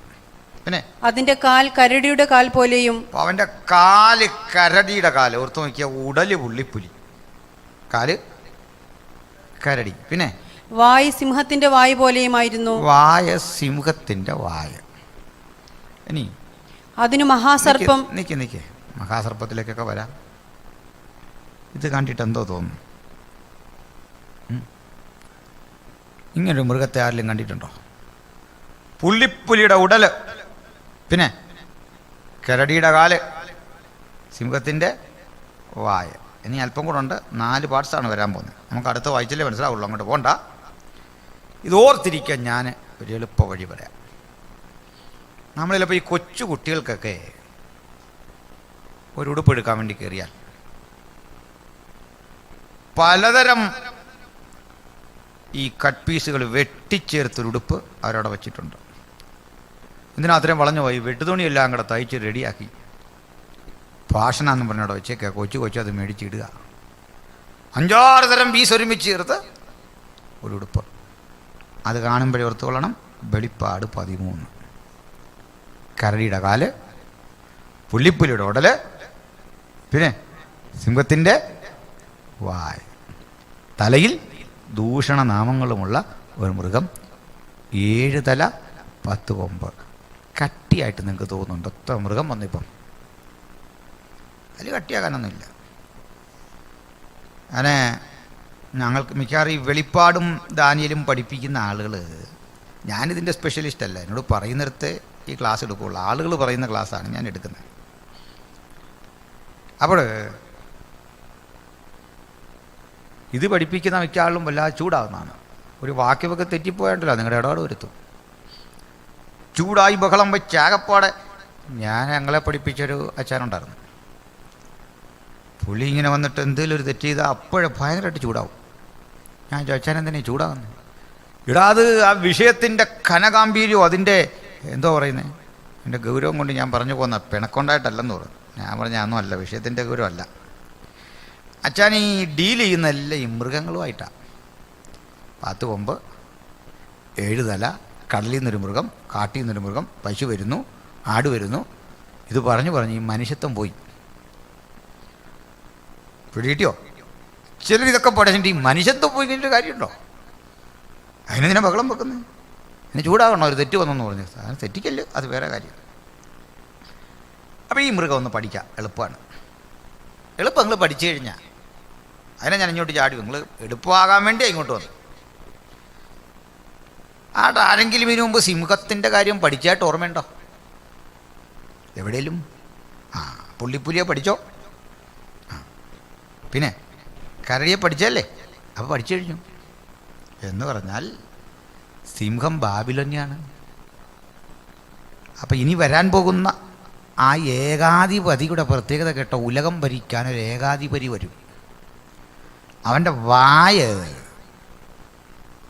ബാബിലോന്യമാണ്, സിംഹത്തിൻ്റെ വായ. അവൻ്റെ പേഴ്സണാലിറ്റി, അവൻ്റെ അസ്തിത്വം ആകെക്കൂടി എടുത്താൽ അത് ഗ്രീഷ്യനാണ്, അതായത് പുള്ളിപ്പുലിയാണ്. അവൻ്റെ നിലനിൽപ്പ്, അവൻ്റെ കാലുകൾ ഇറാനിയനാണ്, അതായത് പേർഷ്യനാണ്. അവൻ്റെ അധികാരം റോമനാണ്. അതാ തലയിൽ 10 കൊമ്പും 7 തലയും. അത് പിന്നീട് പറയാം. മുമ്പ് പറഞ്ഞ 4 സാമ്രാജ്യങ്ങൾ സ്വരുക്കൂട്ടി ഒരു മൃഗത്തിൽ സന്നിവേശിക്കുന്നു. അതിൻ്റെ അർത്ഥം വെളിപ്പാട് പുസ്തകം 13 ദാനിയേൽ പ്രവചനം 2 ദാനിയേൽ 7 പാരലൽ. ഇത് പറയാനാണ്. ഇങ്ങനെ പറഞ്ഞ എളുപ്പമാകുന്നത്. മനസ്സിലായോ? ഞാൻ പറഞ്ഞല്ലോ, മനസ്സിലായോ? ആവർത്തിക്കാം. 2-ാം അധ്യായത്തിൽ കണ്ട 4 ഒരു ബിംബത്തിൻ്റെ 4 പാർട്സ്, 7-ാം അധ്യായത്തിൽ കണ്ട ഒരു മൃഗത്തിൻ്റെ 4 മഹാമൃഗങ്ങൾ, വെളിപ്പാട് 13 കണ്ട ഒരു മൃഗത്തിൽ അതെല്ലാം കൂടെ സന്നിവേശിക്കുമ്പോൾ ബാബിലോൺ, മീഡോപെർഷ്യ, ഗ്രീസ്, റോമ. ഉലകത്തെ ഭരിക്കാൻ ഒരേകാധിപതി ഉദയം ചെയ്യണം. ആ ഏകാധിപതിയെ പിന്തുണയ്ക്കത്തക്ക വിധം ഈ 4 രാജ്യങ്ങളുടെ സമ്മിശ്ര പ്രതിനിധിയായി ഒരുവൻ ഉലകത്തെ നയിക്കണം. അവന് ബൈബിളിട്ടിരിക്കുന്ന പേരാണ് എതിർക്രിസ്തു, ആൻറ്റാക്രൈസ്റ്റ്. ഈ അന്തിക്രിസ്തു എന്ന പ്രയോഗം ശരിയല്ല. ആരോ ആവേശം കയറി പറഞ്ഞൊരു പേരാണ്. നമ്മൾ പിന്നെ അതങ്ങ് പറഞ്ഞു നടക്കുകയാണ്. പിന്നെ എങ്ങനെ പറയണം? എതിർക്രിസ്തു, antichrist. That is the correct pronunciation. അപ്പോൾ ആൻറ്റാക്രൈസ്റ്റിൻ്റെ ലക്ഷണമാണ് നാം ഈ കണ്ടത്. അത് എക്സ്പ്ലെയിൻ ചെയ്തു വരാം. അതിൽ ആളുകളെയൊക്കെ ചൂണ്ടിക്കാണിക്കുന്ന പഠനമുണ്ട്. എനിക്കിതിൽ താല്പര്യമില്ല. ഇന്നടുത്ത ഒരാളുണ്ട്, ആ പുള്ളിയാണെന്നും പറയരുത്. ഞാൻ ഇടയ്ക്ക് ഒരാളോട് പ്രസിഡന്റ് പറഞ്ഞു, പാസ്സാ പറഞ്ഞ ലക്ഷണമെല്ലാം ഞങ്ങളുടെ ചർച്ചിലെ പ്രസിഡന്റിനുണ്ട്, പുള്ളിയാണെന്ന് എനിക്ക് തോന്നുന്നു പറഞ്ഞു. പറഞ്ഞു കേട്ടപ്പോൾ എനിക്കും തോന്നി അത് ശരിയാണെന്ന് തോന്നി. ഞാൻ പ്രസംഗിച്ചു തുടങ്ങിയില്ല, വിലയിരുത്തിക്കൊണ്ടിരിക്കുകയാണ്. അപ്പം അതുപോട്ടെ, ഈ എതിർക്രിസ്തു എന്നവനെക്കുറിച്ച് നമുക്കൊന്ന് പഠിച്ചു. അതിന് മുമ്പ് നമ്മൾ ഒരു പ്രത്യേകിച്ചൊരു ഓർഡറൊന്നുമില്ല, ചാടി 13-ാം അധ്യായത്തിൽ കയറുകയായിരുന്നു. ശരിയല്ലേ? അങ്ങനെ ചില വിഷയങ്ങളിലൊന്നും ഓടി കയറാൻ എളുപ്പമാണ്, തിരിച്ചു പോരാൻ വലിയ പാടാണ്. നമുക്ക് ഈ പുസ്തകം വഴി അങ്ങോട്ടും ഇങ്ങോട്ടൊന്ന് പോകാം, എന്നിട്ട് വന്ന് 13-ലേക്ക് തുടരാം. സന്തോഷമാണോ? നമുക്ക് ആ ദാനിയേലിന് ഔട്ട്ലൈനൊക്കെ അടിച്ചു പോയ പോലെ ഇതിനൊരു ചെറിയ കാര്യങ്ങളൊക്കെ ഇല്ലേ, എന്തിനൊരു നടത്തിപ്പില്ലേ? അപ്പോൾ ഇനി ശ്രദ്ധിച്ചോണം. എനിക്ക് സ്പീഡാണെന്ന് ആരണ്ടൊക്കെ പറഞ്ഞു. നമുക്ക് പരമാവധി നമ്മൾ നോക്കുന്നുണ്ട്, കുറച്ചുകൊണ്ട് വരാൻ നോക്കുന്നുണ്ട്. നമുക്ക് നോക്കാം. അപ്പോൾ കുറിപ്പെഴുന്നിട്ട് തയ്യാറായിക്കോ. 1, 2, 3, 22 അധ്യായം ദാ പിടിച്ചു എന്ന് പറഞ്ഞ് എഴുതിക്കോ. ദാനിയേൽ, വെളിപ്പാട് 1.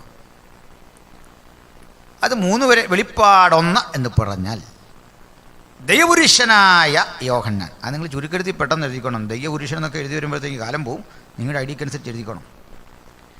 ദൈവപുരുഷനായ യോഹന്നാൻ പത്മോസിൽ, John the evangelist in Patmos, or John the apostle in Patmos. 2-3 അധ്യായങ്ങൾ ഏഷ്യ മൈനറിൽ അന്ന് നിലനിന്നിരുന്ന 10 സഭകളിൽ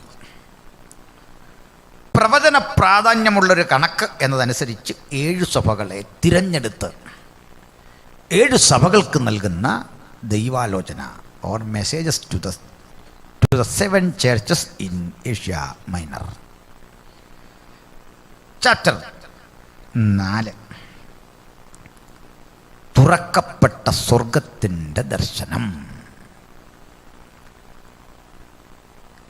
ചാപ്റ്റർ 5, അകത്തും പുറത്തും മുദ്രകളോടുകൂടി 7 മുദ്രകളാൽ മുദ്രയിടപ്പെട്ട ഒരു പുസ്തകം. ആ പുസ്തകം ഭേദിക്കുന്ന ദൈവത്തിൻ്റെ കുഞ്ഞാട് ജയാളിയായി പുസ്തക ഭേദനത്തിന് തയ്യാറെടുക്കുന്നു. ഞാൻ പിന്നെയും പറയും, അപ്പോൾ കിട്ടാതെ പോകുന്ന അന്നേരം എഴുതാം. 6-ാം അധ്യായം 7 മുദ്രകളിൽ 6 ഭേദിക്കുന്നു. 7-ാം അധ്യായത്തിൽ ഒരു ഭേദനവും ഇല്ല, അതൊരു ഇൻ്റർവെല്ലാണ്. ഈ ചായ കുടിക്കാനൊക്കെ പിരിയെന്ന് പറഞ്ഞ പോലെ ഒരു ഇൻ്റർവെല്ലാണ്. ഏതിൻ്റെ ഇടയിലുള്ള ഇൻ്റർവെൽ? 6-ാം മുദ്രയ്ക്കും 7-ാം മുദ്രയ്ക്കും ഇടയിൽ ഒരു ഇടവേള. ആ ഇടവേളയിൽ 144,000 ആളുകളെ മുദ്രയിട്ട് വേർതിരിച്ച് മാറ്റുന്നു. ഇനി 8-ാം അധ്യായം. 8-ാം അധ്യായത്തിൽ 7-ാം മുദ്രയുടെ ഭേദനം. 7-ാം മുദ്രയുടെ ഭേദനത്തോടുകൂടി 7 കാഹളങ്ങൾ ഊതാൻ ലഭിക്കുന്നു. അതിൽ 3 കാഹളം അവിടെ ഊതും. 9-ാം അധ്യായത്തിൽ 4, 5, 6 കാഹളങ്ങൾ ഊതും. 10-ാം അധ്യായത്തിൽ കാഹള ഊതല്ല, 7-ാം കാഹള ഊതാൻ പോകുന്നു എന്ന് പറഞ്ഞൊരു ദൂതൻ വരും. ഒറ്റ വാക്കിൽ പറഞ്ഞാൽ 10-ാം അധ്യായം ശക്തനായ ഒരു ദൂതൻ. ഇവിടെയുണ്ട് രസകരമായൊരു സാമ്യം. ദാനിയേൽ 10-ലും ഇതുപോലൊരു ദൂതനാണ്, വെളിപ്പാട് 10-ലും ഇതുപോലൊരു ദൂതനാണ്.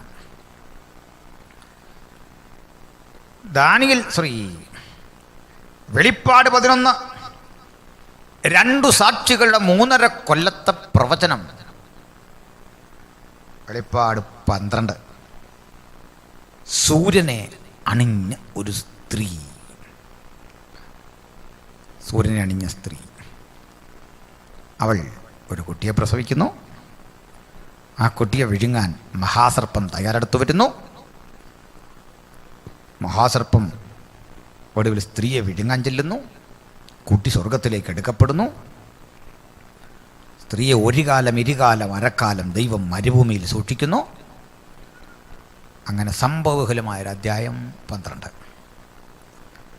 13-ാം അധ്യായം എന്താന്ന് ഞാൻ പറയുന്നില്ല, കാരണം നമ്മൾ പറഞ്ഞു കഴിഞ്ഞു. എന്താണെന്നാ പറഞ്ഞത്? തുടങ്ങിയപ്പോഴേ പറഞ്ഞു. എതിർക്രിസ്തു മാത്രമല്ല, സാത്താനിക് ട്രിനിറ്റി കംപ്ലീറ്റ് രംഗപ്രവേശനം ചെയ്യുന്നു. സാത്താന്യമായ 3 ശക്തികൾ: മൃഗം എന്ന എതിർക്രിസ്തു, കള്ളപ്രവാചകൻ എന്ന ഇടനിലക്കാരൻ, ലൂസിഫർ എന്ന പഴയ പാമ്പ്. അങ്ങനെ 3 ശക്തികൾ ഏകോപിപ്പിക്കുന്നു. ചാപ്റ്റർ 30. 14-ാം അധ്യായം വളരെ എളുപ്പം, കാരണം 7-ാം അധ്യായത്തിൽ കണ്ട അതേ നമ്പർ വീണ്ടും വരുന്നു, പക്ഷേ വ്യത്യാസമുണ്ട്. 144,000 മുദ്രിത ഗണങ്ങൾ കുഞ്ഞാടിനെ അനുഗമിക്കുന്നു സിയോൻ മലയിൽ കുഞ്ഞാടിനോടുകൂടെ. ഇനിയും 15-ാം അധ്യായം സ്വർഗം തുറക്കുന്നു. സ്വർഗത്തിലൊരു സാക്ഷ്യപേടകം. സ്വർഗത്തിലെ ഒരു മനോഹര ദൃശ്യമാണ് 15-ാം അധ്യായം.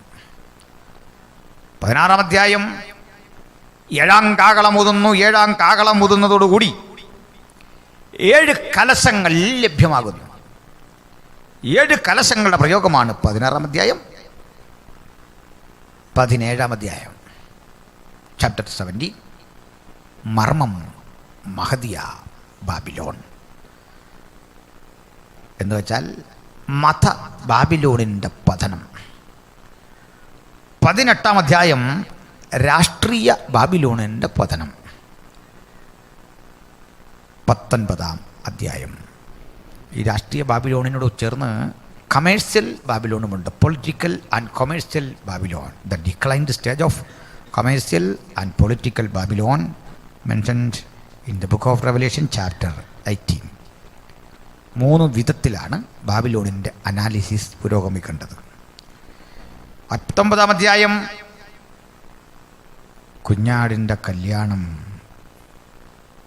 20-ാം അധ്യായം പുതിയ ആകാശം പുതിയ ഭൂമി. 1000 ആണ്ട് വാഴ്ച, പുതിയ ആകാശം പുതിയ ഭൂമി 21ആണ്. 20 1000 ആണ്ട് വാഴ്ച, മില്ലേനിയം, സഹസ്രാബ്ദയുഗം, മില്ലേനിയം, അതാണ് 20.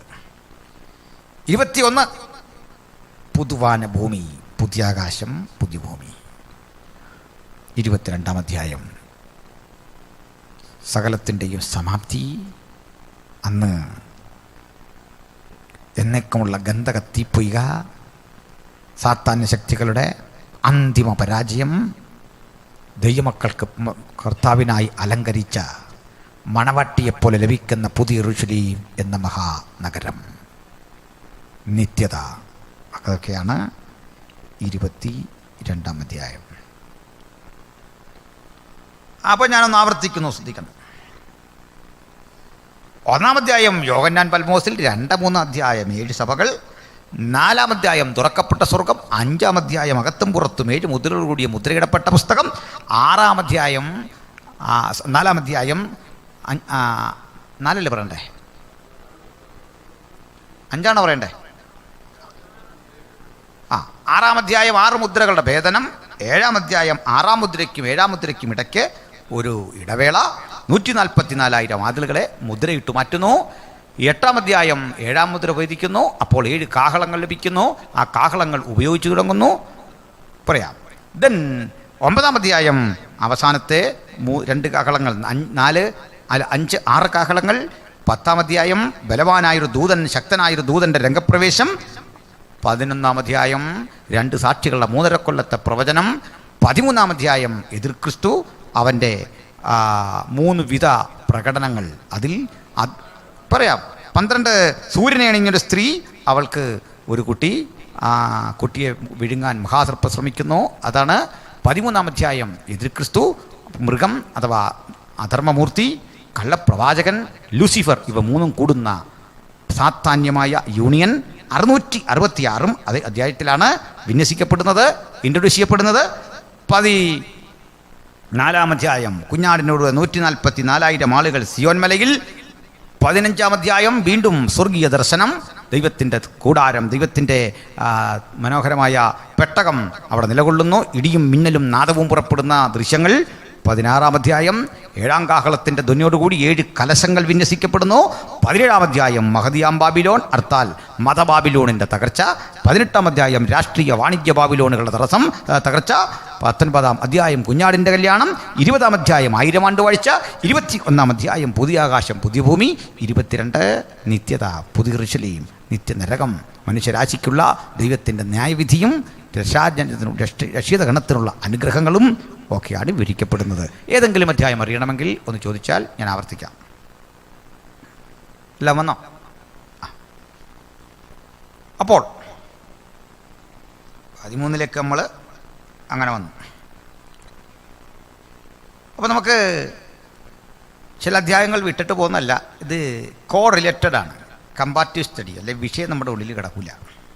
കാരണം ഈ വെളിപ്പാടിലൊക്കെ ചില കാര്യങ്ങൾ പറഞ്ഞ് അങ്ങ് പോയിട്ട് പിന്നെ അതിൻ്റെ ബാക്കി ഇപ്പുറത്താണ് കാണുന്നത്. അങ്ങനെയാണ്. അതൊന്ന് പഠിച്ചു പോകാം, ഗ്രഹിച്ചു പോകാം. അപ്പോൾ വെളിപ്പാടിൻ്റെ ആ പശ്ചാത്തലത്തിലേക്ക് നമുക്കൊന്ന് പോയി കളയാം. ദേവപുരുഷനായ യോഹന്നാനെ തടവിലാക്കി. അദ്ദേഹത്തെക്കുറിച്ചുള്ള പാരമ്പര്യം തിളച്ച എണ്ണയിലിട്ടു. അവിടുന്ന് പൊള്ളലേൽക്കാതെ പുറത്തു വന്നു. അദ്ദേഹത്തെ ഈജിയൻ കടൽ തീരത്തുള്ള പത്മോസ് എന്ന ദ്വീപിൽ കൊണ്ട് ഏകാന്ത തടവിലാക്കി. കൽക്കരിക്കനിയിൽ പണിയെടുക്കുന്ന തൊഴിലാളികൾക്കൊപ്പം, അടിമകൾക്കൊപ്പം ഈ ക്രിമിനലുകളെ കൊണ്ടിടുന്ന സ്ഥലമാണ്. അവർ പണിയെടുത്ത് അവിടെ തീരുകയാണ്, തിരിച്ചു വരവില്ല. അങ്ങനെയുള്ള സ്ഥലത്ത് കൊണ്ട് ഇട്ടു. ഒന്നാലോചിച്ച് നോക്കിയ, പരിചിതമല്ലാത്തൊരു സ്ഥലത്ത് കൊടും കുറ്റവാളികൾക്കൊപ്പം ഒരു പ്രാർത്ഥന മനുഷ്യനെ കൊണ്ടിട്ടു. ഭീകര നിഴലിക്കുന്ന അന്തരീക്ഷം. അവർ പ്രായം നോക്കാതെ പണിയെടുപ്പിച്ച് ഒടുവിൽ ജീവച്ഛവങ്ങളായി അവശേഷിക്കെ എവിടെങ്കിലും വീണ് കിടന്ന് മരിക്കും. ആ ശരീരം കഴുകൻ കൊത്തിവലിക്കും. കിരാതമായൊരനുഭവമാണ്. പ്രാർത്ഥിക്കാൻ തോന്നുമോ, ആരാധിക്കാൻ തോന്നുമോ? ചെറിയ കഷ്ടപ്പാടൊക്കെ വരുമ്പോൾ നമ്മൾ കാണിക്കുന്ന ആ പ്രതിഷേധം വെച്ച് നോക്കിയാൽ ഇതിൻ്റെ കാഠിന്യം എത്ര വലുതാ. പക്ഷേ അപ്പോസ്തലൻ നമ്മളൊരു കാര്യം പറയുക, 10-ാം വാക്യത്തിൽ 1:10. ഇതൊക്കെ ശരിയാണെങ്കിലും എന്താ അപ്പോസ്തലൻ പറയുന്നത്? വായിച്ചേ. കർത്തൃദിവസത്തിൽ ഞാൻ ആത്മവിവശനായി. കർത്തൃദിവസത്തിൽ ഞാൻ ആത്മവിവശനായി. ഈ പ്രതിസന്ധിക്കകത്തും ഒരാത്മവിവശത എന്നിൽ വന്നപ്പോൾ എന്താണ് സംഭവിച്ചത്? എന്നോട് സംസാരിച്ച നാദം എന്തെന്ന് കാണേണ്ടതിന് ഞാൻ തിരിഞ്ഞു നോക്കി. ശബ്ദം കേട്ട് തിരിഞ്ഞു നോക്കുമ്പോൾ 7 പൊൻ നിലവിളക്കുകളെയും നിലവിളക്കുകളുടെ നടുവിൽ നിലയങ്കി ധരിച്ചു മാറത്ത് പൊൻകച്ച കെട്ടിയ മനുഷ്യപുത്രനോട് സദൃശനായ ഒരുവനെയും ഞാൻ കണ്ടു. അത് കണ്ട് മരിച്ചവനെപ്പോലെ ഞാൻ അവൻ്റെ മുമ്പിൽ വീണു. ക്രിസ്തുവിൻ്റെ മനോഹര കാഴ്ച കണ്ടില്ലേ? നമ്മളിന്ന് ചിലരെ കാണാറുണ്ട്, യേശുവിനെ വെളിപ്പാടി കണ്ടു എന്നൊക്കെ പറഞ്ഞ ആളുകൾ. അങ്ങനെ കാണത്തില്ലെന്നൊന്നും പറയാൻ പറ്റില്ല.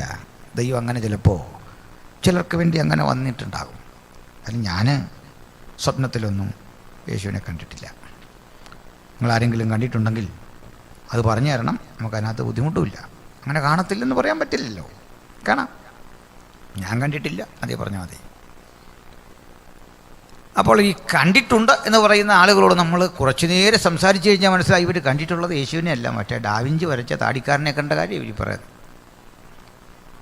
ഡാവിഞ്ചി വരച്ച കലണ്ടറിലെ താടിക്കാരനെ കണ്ട, അത് നമ്മൾ ഇഷ്ടം പോലെ കാണുകയാണ്. ഈ കാഴ്ച കാണണം. 7 പൊന്നിലവിളക്കുള്ള നടുവിൽ നിലയങ്കി ധരിച്ചു മാറത്ത് പൊൻകച്ച കിട്ടിയ മനുഷ്യപുത്രനോട് സദൃശ്യനായവനെ ഞാൻ കണ്ടു. കണ്ടിട്ട് താഴെ വീഴാൻ ഒരു കാരണമുണ്ട്. നമ്മൾ ഈ സെൻഡ് ഓഫ് കൊടുത്തു വിട്ടോന്ന് ഈ രൂപത്തിലല്ലായിരുന്നു പറഞ്ഞയച്ചതേ. യാത്രയെ കൊടുത്ത ഇങ്ങനെ വല്ലതും ആണോ? അടിച്ച് പീഡിപ്പിച്ച് വിലാപ്പുറം കുത്തി തുളച്ച് ഉയർത്തെഴുന്നേറ്റിട്ട് തോമസ് പിന്നെയും പറഞ്ഞ് എനിക്ക് ഒന്നുകൂടെ കാണണമെന്ന്. അങ്ങനെ പീഡിപ്പിച്ച വിട്ടെ. ഷാളിൻ്റെ രൂപഭാവങ്ങൾ കണ്ട, തേജസ്കരിക്കപ്പെട്ട മാറ്റം, ആ രൂപാന്തരം കണ്ടപ്പോൾ യോഹന്നാനെന്ന് നടുങ്ങി. കാരണം ഒരു ഭയം. ഈ മനുഷ്യൻ്റെ ഓരഞ്ചാരിയല്ലേ ഞാൻ ഇരുന്നത് എന്ന ആ ചിന്ത അവനെ അത്ഭുതപ്പെടുത്തി കളഞ്ഞു. എത്ര നാൾ ഞാൻ ഈ ശരീരം സ്പർശിച്ചു, ഞാൻ എത്ര നാൾ ഈ ശരീരത്തെ ഏതെല്ലാം വിധത്തിൽ ട്രീറ്റ് ചെയ്തു. താൻ തൊട്ട ശരീരമാണ് രൂപാന്തരപ്പെട്ട് നിൽക്കുന്നത്. അതുറപ്പാണ്. കാരണം നമ്മളൊക്കെ ഈ ശരീരം ഉപേക്ഷിച്ചു പോകാനാണ് ദൈവവചനത്തിൻ്റെ ക്രമീകരണം. ഉയർപ്പ് പോലും മറ്റൊരർത്ഥത്തിലാണ് കാണേണ്ടത്. പക്ഷേ യേശുവിൻ്റെ ശരീരത്തിൻ്റെ പ്രത്യേകത കളഞ്ഞിട്ട് പോകാൻ ആ ശരീരത്തിലൊന്നുമില്ല. മനസ്സിലായോ? മണ്ണോട് ലയിക്കുന്ന ഒരു സാധനവും ഇല്ല. കാരണം അവൻ പുരുഷൻ്റെ ഇഷ്ടത്താലല്ല. മനസ്സിലാകുന്നോ? A very special body. അതാണ് കർത്താവിൻ്റെ. സംശയം മാറാൻ ഒറ്റ കാര്യമേ ഉള്ളൂ, ഒരു ദിവസം നമ്മളും ആ ശരീരം ധരിക്കുമെന്ന്. മനസ്സിലായോ? ആദമിൻ്റെ പ്രതിരൂപം ധരിച്ചതുപോലെ ഒരു ദിവസം നാം ക്രിസ്തുവിനോട് അനുരൂപപ്പെട്ട അവൻ്റെ പ്രതിരൂപം ധരിക്കുമ്പോൾ ഈ ശരീരം കളയും. മനസ്സിലാകുന്നോ? ഈ റാപ്ചറിനെ കുറിച്ച് കാണിക്കുന്ന വീഡിയോ പലതും തെറ്റാണ്. യോഗം നടക്കുന്നു, ആളുകളിങ്ങനെ ഇരിക്കുന്നു, ഒരു ശബ്ദം കേൾക്കുന്നു, ബൈബിളും സാധനമെല്ലാം അവിടെ ഇരിക്കുന്നു, ഉടുപ്പും തുണിയെല്ലാം അവിടെ കിടപ്പുണ്ട്, ശരീരമില്ല. അങ്ങനല്ല. ഇത് കളഞ്ഞിട്ടാണ് പോകുന്നത്. അങ്ങോട്ട് സ്വർഗത്തിലേക്ക് ഇതൊന്നും കൊണ്ടുപോകുന്നില്ല. ഒന്നും വേണ്ട. മണ്ണിലേക്ക് ചേരത്തക്ക ഇത് ഉപേക്ഷിച്ചിട്ടാണ് പോകുന്നത്. ട്രാൻസ്ഫോർമേഷൻ ആ അർത്ഥത്തിലല്ല. നശിക്കേണ്ട ചിലതുണ്ട്, നഷ്ടമാകേണ്ടതുണ്ട്. ഒരിക്കലും നശിക്കാത്ത ആത്മാവിന് വേണ്ടി അവൻ വേറൊരു ശരീരമൊരുക്കിയിരിക്കുന്നു നമുക്ക് വേണ്ടി. മറ്റൊന്ന് ക്രമപ്പെടുത്തിയിട്ടുണ്ട്. അതിനാ പൗലോസ് പറഞ്ഞത്, ഈ കൈപ്പണിയായ ആ മന്ദിരത്തിൽ ഞങ്ങൾ, ഈ കൂടാരത്തിൽ ഞങ്ങൾ ഞരങ്ങിക്കൊണ്ട് കഴിയുന്നു. ഒരു ഞരക്കം. ഞരങ്ങിക്കൊണ്ട് കഴിയാൻ കാരണം ഇതെൻ്റെ ഒറിജിനൽ ശരീരമല്ല, മറ്റൊന്നെനിക്ക് അവൻ ഒരുക്കിയിരിക്കുന്നു. അതിലേക്കുള്ള പരാവർത്തനം, അതിലേക്കുള്ള മാറ്റത്തിന് എൻ്റെ അന്തരാത്മാവ് വെമ്പുന്നു. ഇതാണ് പൗലോസിൻ്റെ ഭാഷാന്തരം. അവ അങ്ങനെ മാറ്റം വന്ന ക്രിസ്തുവിനെ കണ്ട് യോഹന്നാൻ അമ്പരന്നു, മരിച്ചവനെ പോലെ വീണു. വീണപ്പോൾ അടുത്ത് ചെന്ന് എണ്ണീക്കാൻ പറഞ്ഞു. പേടിക്കണ്ട, നീ മരിക്കൊന്നുമില്ല, ധൈര്യത്തോടെ ഇരിക്കുക. ആ വൃത്തനെ നിങ്ങൾ ഓർത്ത്, വയസ്സ് 95 വിറയ്ക്കുന്നുണ്ട് ശരീരമൊക്കെ. പക്ഷേ യേശുവിനോട് പറയുക, നിന്നെക്കൊണ്ടാ ഞാൻ മേലാൽ സംഭവിപ്പാനുള്ളത് നീയാ കാണുന്നേ. നരയ്ക്കോളം ചുമക്കുന്നൊരു നല്ല ദൈവം നമുക്കുണ്ട്. മരണത്തിൻ്റെ തൊട്ടു മുമ്പിലും നമ്മുടെ ശുശ്രൂഷയെ ഉദ്ദീപിപ്പിക്കുന്നൊരു ദൈവമുണ്ട്.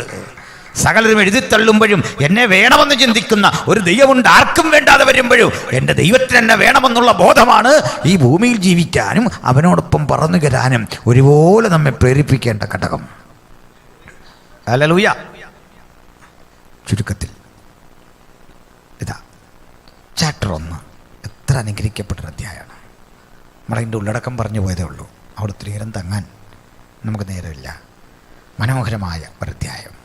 ഇത്രയും തേസ്കരിക്കപ്പെട്ട ക്രിസ്തുവും ദുർബലനായൊരു മനുഷ്യനും തമ്മിൽ ഇങ്ങനെ കാണുന്ന രംഗമൂർത്തി. അപ്പോൾ ഞാനിവിടെ ഓർക്കാറുണ്ട് ഒരു കാര്യം. ഇതിൻ്റെ ഇടയ്ക്കൊരു ചെറിയ കാര്യമൂടെ പറയട്ടെ. നമ്മൾ ഇന്നലെ ഒരു കാര്യം പറഞ്ഞു, അല്പം മൊഴിയും ശ്രദ്ധിക്കണേ. നമ്മുടെ അലക്സാണ്ടറുടെ സംഭാവന എന്താണെന്നാ പറഞ്ഞേ? ലോകത്തെ മുഴുവൻ ഒരു ഭാഷ. ഏത് ഭാഷയാണ്? ആ ഗ്രീക്കിന് ഞാനൊരു പേര് പറഞ്ഞു. എങ്ങനെയാ? കൊയ്നെ ഗ്രീക്ക്. ഈ കൊയ്നെ ഗ്രീക്ക് കാലാന്തരത്തിൽ 3 പിരിഞ്ഞു. വിഷയത്തിൽ നിന്ന് പോലില്ല, ഒരാവശ്യത്തിന് പറയുന്ന 3 പിരിഞ്ഞു. 3 വിധ കൊയ്നെ ഭാഷകൾ. ഏതൊക്കെയെന്ന് പറയാം. വേണം, അത് പഠിക്കണം. ഏതായാലും ഒരു പഠനമല്ലേ, അതും കൂടെ അല്പം ഗ്രഹിച്ചു. 1 classical koine Greek. Classical koine Greek. 2 conversational koine Greek. 3 vulgar koine Greek. കേട്ടപ്പോഴേ അർത്ഥം നിങ്ങൾക്ക് പിടികിട്ടി 3ൻ്റെ. 1 ക്ലാസിക്കലാണ്, നല്ല ഉന്നത നിലവാരമുള്ള ഭാഷ. ഏതൻസിലെ കവികൾ കവിത എഴുതാൻ ഉപയോഗിച്ചു വന്ന ഭാഷ. ഇലിയഡും ഒഡീസിയും ഒക്കെ എഴുതിയ ഹോമറുടെയൊക്കെ ഭാഷ ഈ നിലവാരത്തിൽ അവരെഴുതുന്നത്. നല്ല ക്ലാസിക്കൽ. 2 സംഭാഷണ പ്രാധാന്യമുള്ളതാണ്. ചുമ്മാ ഉള്ള വർത്താനമല്ല. ഈ ഏതൻസുകാർ വലിയ പ്രസംഗക്കാരാണ്. ആ പ്രസംഗ കലയുടെ വൈഭവം വിവരിക്കാനാകുന്നതിനപ്പുറത്താ. ആ പ്രഭാഷണ ചാതുര്യം അവർ പ്രകടമാക്കാൻ ഉപയോഗിച്ച പ്രസംഗ ഭാഷയാണ് കോൺവെർസേഷണൽ. മറ്റേ എഴുത്ത് ഭാഷ, ഇത് പ്രസംഗ ഭാഷ. 3 ഗ്രീക്കാണ്. പക്ഷേ സാധാരണക്കാരൻ തട്ടിമുട്ടിയൊക്കെ പറഞ്ഞു ഒപ്പിക്കും. അങ്ങനെയുള്ള നിലവാരം വളരെ കുറഞ്ഞ ഭാഷ. ഇത് 3 ചേരുമ്പോൾ കൊയ്നെ ആയി. ഇപ്പം മനസ്സിലായോ? എന്തിനാ ഇത്ര വിഷമിച്ച് പറഞ്ഞെന്നറിയണ്ടേ? ഈ 3 ഭാഷകളിലും കൂടിയാണ് പുതിയ നിയമം എഴുതിയത്. ഓക്കെ, 3 ഭാഷ ഉപയോഗിച്ചു. നല്ല ഗ്രാൻഡ് ലാംഗ്വേജ്, നല്ല ക്ലാസിക്കൽ ലാംഗ്വേജ് ഉപയോഗിച്ചു, പ്രഭാഷണ പ്രാധാന്യമുള്ള ലാംഗ്വേജ് ഉപയോഗിച്ചു, തീരെ നിലവാരം കുറഞ്ഞ സാധാരണക്കാരൻ്റെ ഭാഷയും ഉപയോഗിച്ചു. ഏതൊക്കെയെന്ന് പറഞ്ഞൊരു ക്ലാസിഫിക്കേഷൻ നല്ലതാണ്. തട്ടിക്കൂ. വിശുദ്ധ മത്തായിയുടെ സുവിശേഷം, ലൂക്കോസിൻ്റെ സുവിശേഷം, അതൊക്കെ LK MD എന്നൊക്കെ ഇട്ട് പോയ രക്ഷയുള്ളൂ നിങ്ങൾ. ലൂക്കോസിൻ്റെ സുവിശേഷം, അപ്പോസ്തല പ്രവൃത്തികൾ, യാക്കോബിൻ്റെ ലേഖനം, യൂദായുടെ ലേഖനം, എബ്രായർക്കെഴുതിയ ലേഖനം, ഇത്രയും എഴുതിയത് ക്ലാസിക്കൽ കൊയ്നെ ഗ്രീക്കിൽ. ഞാൻ ആവർത്തിക്കാം. മത്തായി, ലൂക്കോസ്, അപ്പോസ്തല പ്രവൃത്തി, യാക്കോബ്, യൂദ, എബ്രായർക്കെഴുതിയ ലേഖനം. ഇനി മർക്കോസിൻ്റെ സുവിശേഷവും പൗലുസിൻ്റെ 13 ലേഖനങ്ങളും എഴുതിയത് 2ാം നിര ഭാഷയിൽ. കാരണം പൗലൂസ് ഒരു പ്രസംഗ ശൈലിയാണ് തൻ്റെ എഴുത്തിൽ സ്വീകരിച്ചത്. എബ്രായ ലേഖനം ഒഴിച്ചുള്ള ലേഖനങ്ങളിൽ അതെളുപ്പമല്ലോ. Mark plus Pauline epistle accepted Hebrews. Next 1 വളരെ വളരെ വളരെ എളുപ്പം. ജോഹാനിക് റൈറ്റിംഗ്. ജോഹാനിക് റൈറ്റിംഗ് എന്ന് പറഞ്ഞാൽ യോഹന്നാൻ്റെ എഴുത്തുകൾ ഏതൊക്കെയാ? സുവിശേഷം 1, ലേഖനം 3, വെളിപ്പാട് 1, 5. 1, 2 പത്രോസിൻ്റെ ലേഖനവും എഴുതിയത് വൾഗർ കൊയ്നയിൽ. അതിൻ്റെ കാരണം എന്താ? കാരണം അപ്പോസ്തല പ്രവൃത്തി 3:1 എഴുതിയിട്ടുണ്ട്. അവർ സാധാരണ മനുഷ്യർക്ക്. അപ്പോൾ ഇനി ഒരു കാര്യം കൂടി പറഞ്ഞാൽ അവിടെ അങ്ങ് വിട്ടേക്കാം. ഇപ്പോൾ വെളിപ്പാട് എഴുതിയ ലാംഗ്വേജ് ഏതാ? Vulgar കൊയിനെ Greek. ഒരുപാട് വൾഗറായിട്ട് എഴുതിയത് ഞാൻ പറഞ്ഞിട്ടില്ല. പിന്നെങ്ങനെ ഒരു ഭാഷയുടെ പേരാണ്. അപശബ്ദമുള്ള ഗ്രീക്ക് ഭാഷയിലാണ് അതെഴുതുന്നത്. അതുകൊണ്ട് അദ്ദേഹത്തിൻ്റെ എഴുത്തിൽ മാറ്റത്ര ഒട്ടും കുറഞ്ഞിട്ടില്ല. കമ്മ്യൂണിക്കേഷന് പറ്റിയൊരു ലാംഗ്വേജ്.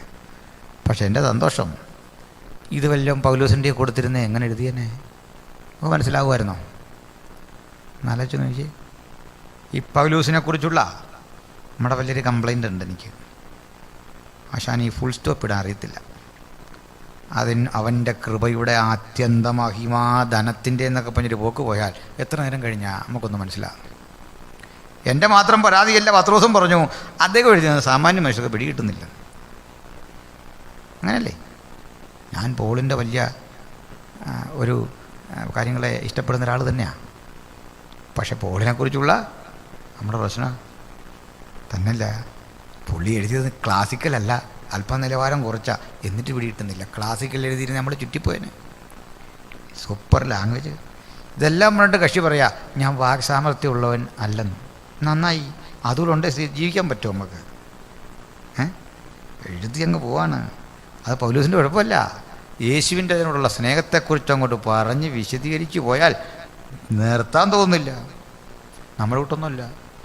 പണ്ടൊരു സഹോദരി ഈ ആത്മനിറവ് അന്യഭാഷയൊക്കെ പ്രാപിച്ച സന്തോഷത്തിൽ സഭയിൽ എഴുന്നേറ്റെന്ന് പറഞ്ഞു, എനിക്ക് കഴിഞ്ഞ ആഴ്ചയിൽ ഈ ആത്മനിറവ് കിട്ടി, എൻ്റെ എല്ലാ വേദനയും പ്രയാസമൊക്കെ മാറി, എനിക്ക് യേശുവിനോടുള്ള സ്നേഹം വിശദീകരിക്കാൻ പറ്റുന്നില്ല, എനിക്ക് യേശുവിനോടുള്ള ആ സ്നേഹത്തിൻ്റെ തീവ്രതയിൽ പിടിച്ചു നിൽക്കാൻ പറ്റുന്നില്ല, ഞാൻ ആത്മഹത്യ ചെയ്യാൻ പോവാ. എന്താ കാരണം? സ്നേഹം കൊണ്ട് പൊട്ടിപ്പോകുന്നൊരു തോന്നൽ അവർക്ക് വന്നു. ഞാനൊന്നും ആരും ചെയ്യരുത്, ദൈവസ്നേഹം കയറിയിട്ട് ദൈവത്തോടുള്ള സ്നേഹത്തിൻ്റെ ആധിക്യത്തിൽ ഞാൻ ആത്മഹത്യ ചെയ്യാൻ പോവാന്ന്. ചിലക്ക് വട്ട് കയറി നമ്മളെന്തോ ചെയ്യുന്നേ പോട്ടെ. എന്നാൽ പോള് ദൈവസ്നേഹത്തിൻ്റെ ആ സ്പിരിറ്റ് അങ്ങോട്ട് ഉൾക്കൊണ്ടിട്ട് യേശുവിനെക്കുറിച്ച് എഴുതി അങ്ങ് പോലെ. അപ്പോൾ ഇത് പോള് നമ്മുടെ വലിയൊരു കഥാപാത്രമാണ്. പഴയ നിയമത്തിൽ ദാവീദും പുതിയ പൗലോസും വന്നു പോയോ നമുക്ക് പിന്നെ നിർത്താൻ പറ്റില്ല. അത്തരം സംഭവങ്ങളാണ് അവർ. പോട്ടെ. യോഹന്നാൻ വ്യത്യസ്തനായൊരു കഥാപാത്രം. ഒതുങ്ങി പതുങ്ങിയൊക്കെ നടക്കുന്ന ഒരു സാധാരണക്കാരൻ. പക്ഷേ പ്രായാധിക്യം കൊണ്ട് വീർപ്പുമുട്ടി തൻ്റെ കാലം കാത്തിങ്ങനെ കഴിയല്ലേ. 95 വയസ്സുമൊക്കെ ഉള്ള ആ പ്രായത്തിൽ 95 അദ്ദേഹം ഇങ്ങനെ കാത്തിരിക്കുക. 85 90 പ്രായം കാണും. കാരണം അദ്ദേഹം ഓർത്തു ഇനിയിപ്പോൾ അപ്പോസ്തലന്മാർ ജീവിച്ചിരിക്കുന്ന ഒരേ ഒരാൾ താനാ. തനിക്ക് മുന്നമേ വന്ന പ്രിയപ്പെട്ടവരൊക്കെ മരിച്ചു. യാക്കോവിനെ വാളിൻ്റെ വായ്ത്തലയ്ക്ക് വെട്ടി തുടങ്ങിയതാണ്. തൻ്റെ കൂട്ടുകാരെയൊക്കെ കൊന്നു. സ്തേവാനോസിനെ കല്ലെറിഞ്ഞു കൊന്നു. പോളികാർപ്പിനെ കൊന്നു. പോളികാർപ്പിനെ കൊന്നത് പോളികാർപ്പ് ഇദ്ദേഹത്തിൻ്റെ ശിഷ്യനാ, യോഹന്നാൻ്റെ ശിഷ്യനാ, എഫെസോസിലെ പാസ്റ്റർ. അദ്ദേഹത്തെ കൊന്ന രംഗം ഭയങ്കര ഭീകരമാണ്. ഈ പോളികാർപ്പിനെ, അത് ഇരുമ്പ് വല്ലുള്ള റോമിനെക്കുറിച്ച് പറയുമ്പോൾ ഒന്ന് കേൾക്കേണ്ട കാര്യം തന്നെയാണ്. ഈ പോളികാർപ്പിനെ വിചാരണയ്ക്കുള്ളൊന്ന് വലിയ ചിന്തക പരിവേഷമുള്ള ആളാ പോളികാർപ്പ്. പോളികാർപ്പിനെ വിചാരണ ചെയ്തിട്ട് വിചാരണയ്ക്കൊടുവിൽ വിളിച്ചു പറഞ്ഞു, എരിയുന്ന തീക്കുണ്ടം കണ്ടോ, അതിനകത്തേക്ക് പോകേണ്ടി വരും. എന്ത് വേണമെന്ന് ഇപ്പം തീരുമാനിക്ക്. തീക്കുണ്ടത്തിൽ വെറുതെ തള്ളിയിടുകയല്ല, കുന്തത്തിന് കുത്തി തള്ളിയിടുക. ഇങ്ങനെ അതാ ശരി. 85 വയസ്സുണ്ട് പുള്ളിക്ക്. എരിയുന്ന തീച്ചുവിളയ്ക്ക് മുമ്പിൽ നിന്ന് രക്ഷിക്കാൻ അപ്പുറത്ത് ആൾ നിൽപ്പുണ്ട്. കാരണം യേശുവിനെ തള്ളിയാൽ മതി. 85 വയസ്സുള്ള പോളികാർപ്പ് തിരിച്ച് ഭരണകൂടത്തിൻ്റെ മുഖത്ത് നോക്കി പറഞ്ഞു, ശാന്തനായി. 85 വയസ്സാണുള്ളത്. കഴിഞ്ഞ 85 വർഷം യേശു എനിക്ക് നല്ലവനായിരുന്നു. ഞാൻ അവനെ അറിയാത്ത കാലത്തും അവൻ എന്നെ അറിഞ്ഞു. അവശേഷിക്കുന്ന ഒരു പിടി നേരത്തെ ജീവിതത്തിന് വേണ്ടി ഞാൻ എൻ്റെ യേശുവിനെ തള്ളിപ്പറയുമോ? ആയിക്കോട്ടെ തോന്നുന്നു. അങ്ങനെ ചുട്ട് കത്തിച്ചു. ലോക ചരിത്രത്തിൽ ഇത്രയും പീഡയിലൂടെ കടന്നു വന്ന ഒരു മാർഗമില്ല. ഹല്ലേലൂയ. ലോകത്തേറ്റവും അധികം അണികളെ നഷ്ടപ്പെട്ട മാർഗം യേശുക്രിസ്തുവിൻ്റെ മാർഗമാണ്. തിരിച്ചൊരിക്കലും അടിക്കാതെ, ആയുധം കയ്യിലെടുക്കാതെ, ഒരു പരീക്ഷ വാക്ക് പറയാതെ, എല്ലാത്തരം വിധിക്കു മുമ്പിൽ തല കുനിച്ചു കൊടുത്തിട്ട് അങ്ങനെ ഏൽപ്പിച്ചു കൊടുത്ത് മരിച്ചു ജയിച്ചു വന്ന ഉജ്ജ്വല മാർഗമാണ് യേശുക്രിസ്തുവിൻ്റെ മാർഗം. അതുകൊണ്ട് നമ്മുടെ ശക്തി ആയുധമെടുക്കുന്നതിലല്ല, ഈ തല കുനിച്ചു കൊടുക്കുന്നതിലാണ്. സ്തോത്രം. Praise the Lord. അതൊക്കെ വിശദീകരിച്ചാൽ ഒട്ടേറെ ഉണ്ട്. റോമിനെക്കുറിച്ചൊരു വിശദീകരണമാകില്ല കൂടെ. ഈ റോം എന്താണെന്ന് അറിയണം. ഈ റോമിൽ കൊലക്കളം എന്നൊരു സ്ഥലമുണ്ട്, കൊളോസിയം, റോമൻ കൊളോസിയം. അതൊക്കെ നെറ്റിലടിച്ചാൽ അത്യാവശ്യം കിട്ടും. നിങ്ങൾ ഇത്തരം കൂടെ എന്തെങ്കിലും സഹായം വേണമെങ്കിൽ എന്നോട് ചോദിക്കണം. ഞാൻ എൻ്റെ എൻജിനൊക്കെ പറഞ്ഞുതരാം. എവിടെ കയറണം, സൈറ്റിലൊക്കെ കയറേണ്ട ഒത്തിരി സംഗതികൾ പറഞ്ഞുതരാം. സെർച്ച് എഞ്ചിൻ ഏതായിരിക്കണം എന്നൊക്കെ പറഞ്ഞുതരാം, അത്യാവശ്യം ചില കാര്യങ്ങൾ. അപ്പോൾ അവിടെ കാണാൻ ഈ കാഴ്ചയൊക്കെ. ഇനി അതല്ല, ഇവിടെയൊക്കെ പോയി കാണാൻ ആഗ്രഹമുണ്ടെങ്കിലും എന്നെ കണ്ടാൽ മതി, സൗകര്യം ചെയ്തു തരാം, ഒരു കുഴപ്പമില്ല. ചുരുക്കി പറഞ്ഞാൽ ഈ റോമിലെ കൊലക്കളം പ്രധാനമാണ്. അതിങ്ങനെ ഒരു വലിയ ഗാലറിയുള്ള ഒരു സംവിധാനമാണ്. അതിൽ വെള്ളം നിറച്ചാൽ അതൊരു സ്വിമ്മിംഗ് പൂളാവും, വെള്ളം പുറത്ത് കളഞ്ഞാൽ അത് നല്ലൊരു ഗ്രൗണ്ടാവും. അതിങ്ങനെ പഠിക്കട്ട. ഇവിടേക്ക് റോമിലെ രാജാക്കന്മാർ വന്നിരിക്കും, പ്രഭുക്കന്മാർ വന്നിരിക്കും. ഈ കടത്ത് കലാപരിപാടികൾ നടക്കുക. ഈ കലാപരിപാടികൾ ക്രിമിനൽ കുറ്റം ചുമത്തിയ നമ്മുടെ ആളുകളെ കൊല്ലാൻ കൊണ്ടുവരും. കൊല്ലാൻ കൊന്നുന്നതിലൂടെ വെളിച്ചം വേണ്ടേ, വെളിച്ചമുണ്ടാക്കുന്ന രീതി കേട്ടോ. നിശ്ചിത ഇടങ്ങളിൽ ഇരുമ്പ് ദണ്ടുകൾ നാട്ടിവെച്ചിരിക്കുക, ഇരുമ്പ് തൂണുകൾ. ആ തൂണുകളിലേക്ക് മനുഷ്യനെ ചേർത്ത് ബന്ധിക്കും. പ്രാർത്ഥിക്കുന്ന ആരാധിക്കുന്ന ദൈവവൈദ്യങ്ങളെ ചേർത്ത് ബന്ധിച്ചിട്ട് മെഴുകിൽ മുക്കിയ തുണി ശരീരമാസകലം ചുറ്റും. മുകളിൽ വളയമുള്ള ഒരു ഇരുമ്പ് ദണ്ട് വെക്കും. മുകളിൽ തീ കൊളുത്തും. ആ തീ പതുക്കെ പതുക്കെ ദണ്ടിറങ്ങുന്നതിനനുസരിച്ച് കത്തി കത്തി കത്തി താഴേക്ക് ഇറങ്ങും. ആ തീ നിന്നാൽ എണ്ണ ഒഴിച്ചു കൊടുക്കാൻ ആളുകളുണ്ട്.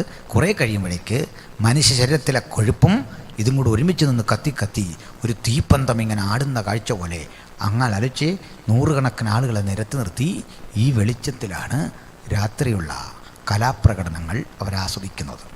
ഇതിനിടയ്ക്ക് മനുഷ്യമാംസം കരിയുന്ന ദുർഗന്ധം മാറ്റാൻ സുഗന്ധ ലേപനങ്ങളൊക്കെ ഇട്ടുകൊടുത്ത് അന്തരീക്ഷമാകപ്പാടെ മാറ്റും. അതിനൊക്കെ ആളുകളെ നിർത്തിയിരിക്കുക റോമൻ കൊലക്കളത്തിൽ. മനുഷ്യ ശരീരം ജീവനുള്ള മനുഷ്യനെ തലകീഴാക്കി കുതിരകളുടെ പിന്നിലേക്ക് അതിനെ കെട്ടിയിട്ടിട്ട് തല നിലത്ത് കിടക്കണം, ശരീരം കുതിരയുടെ ദേഹത്ത് കിടക്കണം. എന്നിട്ട് പടയാളികൾ ഒടിച്ചു പോകുക. ഒരു ഫുട്ബോൾ തെറിക്കുന്ന പോലെ ഭക്തൻ്റെ തല ഈ ഓടിപ്പോകുന്ന വഴിക്ക് അടിച്ചടിച്ചടിച്ചടിച്ച് ചിതറി, പടിക്കെട്ടുകളിലൊക്കെ കയറി ചിതറി ഇങ്ങനെ മരിക്കണം. അമ്മയുടെ ഒക്കത്ത് മുല കുടിച്ച് കിടക്കുന്ന കുഞ്ഞിനെ പിടിച്ചെടുത്ത് അമ്മയ്ക്ക് മുമ്പിൽ തൂക്കി അടിക്കുക. അവരോട് പറയും, യേശുവിനെ തള്ളുക. ഈ കുഞ്ഞിനെ വേണോ കർത്താവിനെ വേണോ? ഒത്തിരി പീഡ. അന്ന് നമുക്ക് ബോർഡൊന്നും വെക്കാനൊക്കെ ഇല്ല. എന്തോ ബോർഡ് വെക്കാനാ? നമ്മളെ തിരിച്ചറിയാനെന്നൊരു വഴിയുണ്ട്. യോഗം നടക്കുന്ന സ്ഥലത്തേക്ക് പോകാൻ മത്സ്യങ്ങളുടെ ചിഹ്നം പാറയിൽ കൊത്തിയിട്ടിട്ടുണ്ട്. ആരോ പോലിരിക്കുമല്ലോ അത്. അതിങ്ങനെ കണ്ട് കണ്ട് കണ്ട് കണ്ട് യാത്ര ചെയ്ത് ചെല്ലുമ്പോൾ ആരാധന സ്ഥലം കണ്ടാൽ നടുങ്ങും. AC ഹാളൊന്നുമില്ല, ശവമടക്കുന്ന ശ്മശാനം. പേടിയുള്ളതുകൊണ്ട് മറ്റാളുകൾ അങ്ങോട്ട് വരില്ലല്ലോ, ആ ധൈര്യത്തിൽ പോയതാ. അന്നും പേടിയാ മനുഷ്യന് ഇതൊക്കെ. അങ്ങനെ ഒറ്റപ്പെട്ട മലമുകളിലെ ശ്മശാനത്തിലേക്കാണ് ആളുകൾ ആരാധനയ്ക്ക് പോകുന്നത്. നമ്മുടെ ആളുകൾ, ആ വരുന്ന ആളുകൾ നമ്മുടെ ആളുകൾ തന്നെയോ എന്നറിയാൻ ഒരു കോഡ് ഭാഷയുണ്ട്. എന്താ ഭാഷയെന്ന് കേട്ടോ? പരസ്പരം കാണുമ്പോഴേ വിളിച്ചു പറയും മാറാ നാഥ. അത് കേൾക്കുന്ന ആൾ വിളിച്ചു പറയും അനാഥമ. 2 ഗ്രീക്ക് വേർഡുകളാണ് അർത്ഥം. നമ്മുടെ കർത്താവ് വരാറായി. ഒരാൾ പറയും, കേൾക്കുന്നവൻ പറയും യേശുവിനെ സ്നേഹിക്കാത്തവൻ ശപിക്കപ്പെട്ടവൻ. അവർ കരം കൊടുത്ത് അകത്തേക്കടക്കും. അകത്ത് വിശുദ്ധ ലിഖിതങ്ങൾ വായിക്കാൻ വെളിച്ചം പോരാ. ഗുഹയ്ക്കകത്ത് വലിയ ഗുഹകളാണ്, വെളിച്ചമുണ്ട്, പക്ഷെ ആ വെളിച്ചം പോരാ. അതിന് ഓരോരുത്തരും ഓരോ കയ്യിൽ മെഴുതിരി കഴിയാണ് വരുന്നത്. അവിടെ വായിക്കാൻ വേണ്ടി മെഴുതിരി കത്തിച്ച് വിശുദ്ധ ലിഖിതം വായിക്കും. അങ്ങനെയാണ് ഈ പള്ളികളിൽ നല്ല പകൽ വെളിച്ചത്തും മെഴുതിരി കത്തിച്ച് വെക്കുന്ന ഈ പണി തുടങ്ങി. എങ്ങനെയാ? ഇങ്ങനെയാ. മാത്രമല്ല, അവിടെ പാട്ടൊക്കെ കഴിഞ്ഞിട്ട് ദേവദാസൻ പ്രാർത്ഥിക്കും മുമ്പ് പ്രാർത്ഥന വിഷയങ്ങൾ പറയുമ്പോൾ അവസരം കൊടുക്കും. അപ്പോഴൊരാൾ എഴുന്നേറ്റ് പറയും, ഇന്ന് എൻ്റെ കൂടെ എൻ്റെ ഹസ്ബൻഡില്ല. കഴിഞ്ഞ ആഴ്ച എനിക്കൊപ്പം വന്ന ആ പ്രിയപ്പെട്ടവനെ ഭരണകൂടം എൻ്റെ മുമ്പിൽ വെച്ച് ചാട്ടക്കടിച്ച് വലിച്ചിഴച്ച് ജയിലറയിലേക്ക് കൊണ്ടുപോകുമ്പോൾ ഞാനും മക്കളും പൊട്ടിക്കരയുമ്പോൾ അദ്ദേഹം പറഞ്ഞൊരു കാര്യം, ഞാനേ മരിക്കൂ, പക്ഷെ യേശു മരിക്കില്ല. ഞാൻ മരിച്ചാൽ നിങ്ങളെ അവിടെ കാണണമെങ്കിൽ നിങ്ങൾ ക്രിസ്തുവിൽ മരിക്കണം. അങ്ങനെ ഉണ്ടായതാണ് ഈ സാക്ഷ്യം പറയുന്ന ഏർപ്പാട്. അത് നമ്മളേത് പരുവത്തിലാക്കിയെന്ന് നമ്മളങ്ങ് ചിന്തിച്ചാൽ മതി. പിടികിട്ടിയോ? ഇങ്ങനെ പറയുക. എന്നിട്ട് അവർ കരഞ്ഞ് വിഷമിച്ചു പോവില്ല. ഇത് കേൾക്കുമ്പോൾ വേറൊരാൾ പറയും, എൻ്റെ ഭർത്താവിനെ വിശക്കുന്ന സിംഹത്തിൻ്റെ മുമ്പിൽ ഇട്ടുകൊടുത്തു. ഭാര്യയെ വേദനിപ്പിച്ച കഥകൾ, കുഞ്ഞുങ്ങളെ പീഡിപ്പിച്ച കഥകൾ ഒക്കെ പറഞ്ഞു കഴിയുമ്പോഴേക്ക് പാസ്റ്റർ എഴുന്നേറ്റിട്ട് പറയും, നൊടിനേരത്തേക്കുള്ള ഈ ലഘുസങ്കടം കഴിയുമ്പോൾ അനവധി തേജസ്സിലെ ഭാഗ്യകരമായൊരു ദിവസമുണ്ട്. വിട്ടുപിരിഞ്ഞ് ക്രിസ്തുവിനോട് കൂടെ ആയിരിക്കുന്നത് നമുക്കേറെ നല്ലത്. ഈ വചനം പറഞ്ഞങ്ങോട്ട് ആശ്വസിപ്പിച്ച് കഴിയുമ്പോൾ ഈ വേദനയൊക്കെ പോയി നല്ല പവറിലാണ് അവരിങ്ങോട്ട് വരുന്നേ. അതുകൊണ്ട് വചനങ്ങൾക്ക് നമുക്കെല്ലാം പറയാം, ജീവിതത്തിൽ ഏത് നഷ്ടം വന്നാലും എൻ്റെ സന്തോഷം കെടുത്തുവാൻ സാത്താൻ ഇടവരാത്ത വിധത്തിൽ, ക്രിസ്തുവിലുള്ള എൻ്റെ ആനന്ദം നശിപ്പിക്കാൻ ഒരു ശക്തിക്കും ഇടവരാത്ത വിധത്തിൽ നീ എന്നെ ഒന്ന് സഹായിക്കണമേ. എനിക്ക് നഷ്ടങ്ങൾ വിഷയമല്ല, എൻ്റെ ആത്മസന്തോഷത്തെ കെടുത്തിക്കളയുവാൻ പിശാചുക്കൾ കിട കൊടുക്കാതെ നിൻ്റെ ആ കരവലയത്തിൽ എന്നെയും സൂക്ഷിക്കണമേ. ഹല്ലേലൂയ. അപ്പോൾ വചനത്തെ കൂടെ ഉറയ്ക്കാനാണ് ഞാൻ ഇത്തരം ചില വിഷയത്തിലേക്കൊന്ന് പോയത്. ഇങ്ങനെയുള്ളപ്പോഴാണ് യോഹന്നാനെ പിടിച്ച് പത്മോസിലേക്ക് വിടുന്നത്. നമുക്കൊന്നും രണ്ടും പേരെയാണോ നഷ്ടപ്പെട്ടത്? ആയിരക്കണക്കിന് ആളുകളെ, ലക്ഷക്കണക്കിന് ആളുകളെ നമുക്ക് നഷ്ടപ്പെട്ടു ഈ മാർഗത്തിൽ. സ്തോത്രം. ഇന്നും ഏറ്റവും അധികം ആളുകളെ ഈ നാമത്തിൽ നഷ്ടപ്പെടുന്ന ഒരേ ഒരു മാർഗം യേശുവിൻ്റെ സുവിശേഷത്തിൻ്റെ മാർഗമാണ്. ഹല്ലേലൂയ. അഭിമാനമുണ്ട് നമുക്കതിലൊക്കെ. കാരണം അപ്പോസ്തലൻ നമ്മെ ആശ്വസിപ്പിക്കുക. ആകയാൽ നാമം സാക്ഷികളുടെ ഇത്ര വലിയ സമൂഹവും നമുക്ക് ചുറ്റും നിൽക്കുന്നത് കൊണ്ട് മുമ്പിൽ വച്ചിരിക്കുന്ന ഓട്ടം സ്ഥിരതയോടെ ഓടുക. വിശ്വാസത്തിൻ്റെ നായകനും പൂർത്തി വരുന്നതിനുമായ യേശുവിനെ നോക്കുക. അപ്പോൾ ഇവിടെ ഇതാ യോഹന്നാനെ യേശു കാണുന്നു. യോഹന്നാൻ ആസയിലെ 7 സഭകൾക്കും എഴുതുന്നു. ആ സഭകൾക്കുള്ള ദൂത് 2-ാം അധ്യായത്തിൻ്റെ 1 മുതൽ ആരംഭിക്കുന്നു. ഡീപ് സ്റ്റഡിക്ക് നമുക്ക് പിന്നീട് വരാം. ആ വെളിപ്പാടിലൂടെ കാര്യമായിട്ട് വരണം എങ്കിലേ ഒക്കെ ഉള്ളൂ. അവിടെ 7 ചർച്ചസ് ഉണ്ട്. ആ 7 ചർച്ചസിനും ആലോചന കൊടുക്കുകയാണ്. 7 സഭകൾക്ക് ഉള്ള ഒരു പൊതു സ്വഭാവം ആസയിലെയാണത്. ഈ വെളിപ്പാട് പഠിപ്പിക്കുന്ന സുഹൃത്തുക്കൾ സാധാരണഗതിയിൽ ചെയ്യുന്ന ഒരു കാര്യം, 7 സഭകൾ സഭാ കാലഘട്ടത്തിലെ 7 ഘട്ടങ്ങളാണ് എന്നൊരു വാദമാണ്. എനിക്ക് അതിനോട് പൊരുത്തമില്ല. അങ്ങനെ നമ്മൾ നിൽക്കുന്നത് 7-ാം ഘട്ടമായ ലവോദിക്കയുടെ ഘട്ടമാണെന്നാണ് ആ വാദം. കാരണം ലവോദിക്കയുടെ ഘട്ടത്തിൽ ഉഷ്ണവാനും ശീതവാനുമല്ലാത്ത ആത്മീയരാണ് ഇന്ന് സഭയിൽ എന്നൊരു വാദമാണ്. വളരെ തെറ്റായൊരു കാര്യമാണ്. കാരണം ഉഷ്ണവാനും ശീതവാനും ഇന്നത്തെ പ്രശ്നമല്ല, എന്നും ഉണ്ട് ഇവന്മാർ. അന്നുള്ളതുകൊണ്ടാണല്ലോ അത് എഴുതിയത്. അന്നും ഉണ്ടവർ. ഈ നിലപാടില്ലാത്ത ആളുകൾ അന്നുണ്ട് ഇന്നുണ്ട്. ഉഷ്ണവാനും ശീതവാനും അല്ല. കള്ള അപ്പോസ്തലന്മാർ അന്നുമുണ്ട് ഇന്നുമുണ്ട്. കള്ളപ്രവാചകന്മാരന്നുമുണ്ട് ഇന്നുമുണ്ട്. ഇസബേലിൻ്റെ ഉപദേശം സ്വീകരിക്കുന്നവരന്നുണ്ട് ഇന്നുണ്ട്. വിഗ്രഹാർപ്പിതം ഭക്ഷിക്കാൻ ഉപദേശിച്ച് കളഞ്ഞ ആ വഴി പോയ ഇസബേലിൻ്റെ പഠിപ്പിക്കൽ, ബിലയാമിൻ്റെ അനീതിയുടെ കുലി കുതിച്ച അനുഭവങ്ങളുള്ളവർ ഇന്നുമുണ്ട് അന്നുണ്ട്. മാത്രമല്ല ഉടുപ്പ് മലിനമാകാത്ത കുറേ പേർ അന്നുമുണ്ട് ഇന്നുമുണ്ട്. വിശുദ്ധൻ അന്നുമുണ്ട് ഇന്നുമുണ്ട്. രണ്ടും പാരലായി വളർന്നിഞ്ഞു പോരുകയല്ലേ. അതുകൊണ്ട് സഭയ്ക്ക് പ്രത്യേകിച്ച് ഒരു മാറ്റവും ഉണ്ടായിട്ടില്ല.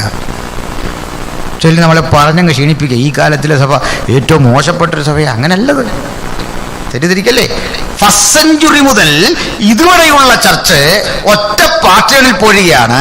അതിനൊപ്പം കളകൾ കൃത്യം വളർന്നു വരുന്നുണ്ട്. നെല്ലും പതിരും ഒരു ദിവസം വേർതിരിക്കപ്പെടും. മനസ്സിലായോ? ഇടയ്ക്കൊന്നും ഇങ്ങോട്ട് മാറി ഇന്ന് ജീവിച്ച മുഴുവൻ ആളുകളും ഉഷ്ണവാനും ശീതവാനും അല്ലെങ്കിൽ നമ്മളീ കുറേ പേരിനെ അങ്ങനെ ഉണ്ടെന്ന് കരുതി നമ്മൾ ഈ ഗ്രഹാസ്റ്റൈൽസിനെ പോലുള്ള ഒരു മനുഷ്യനോട് അനീതി ചെയ്യാൻ പറ്റുമോ? മക്കളും താനും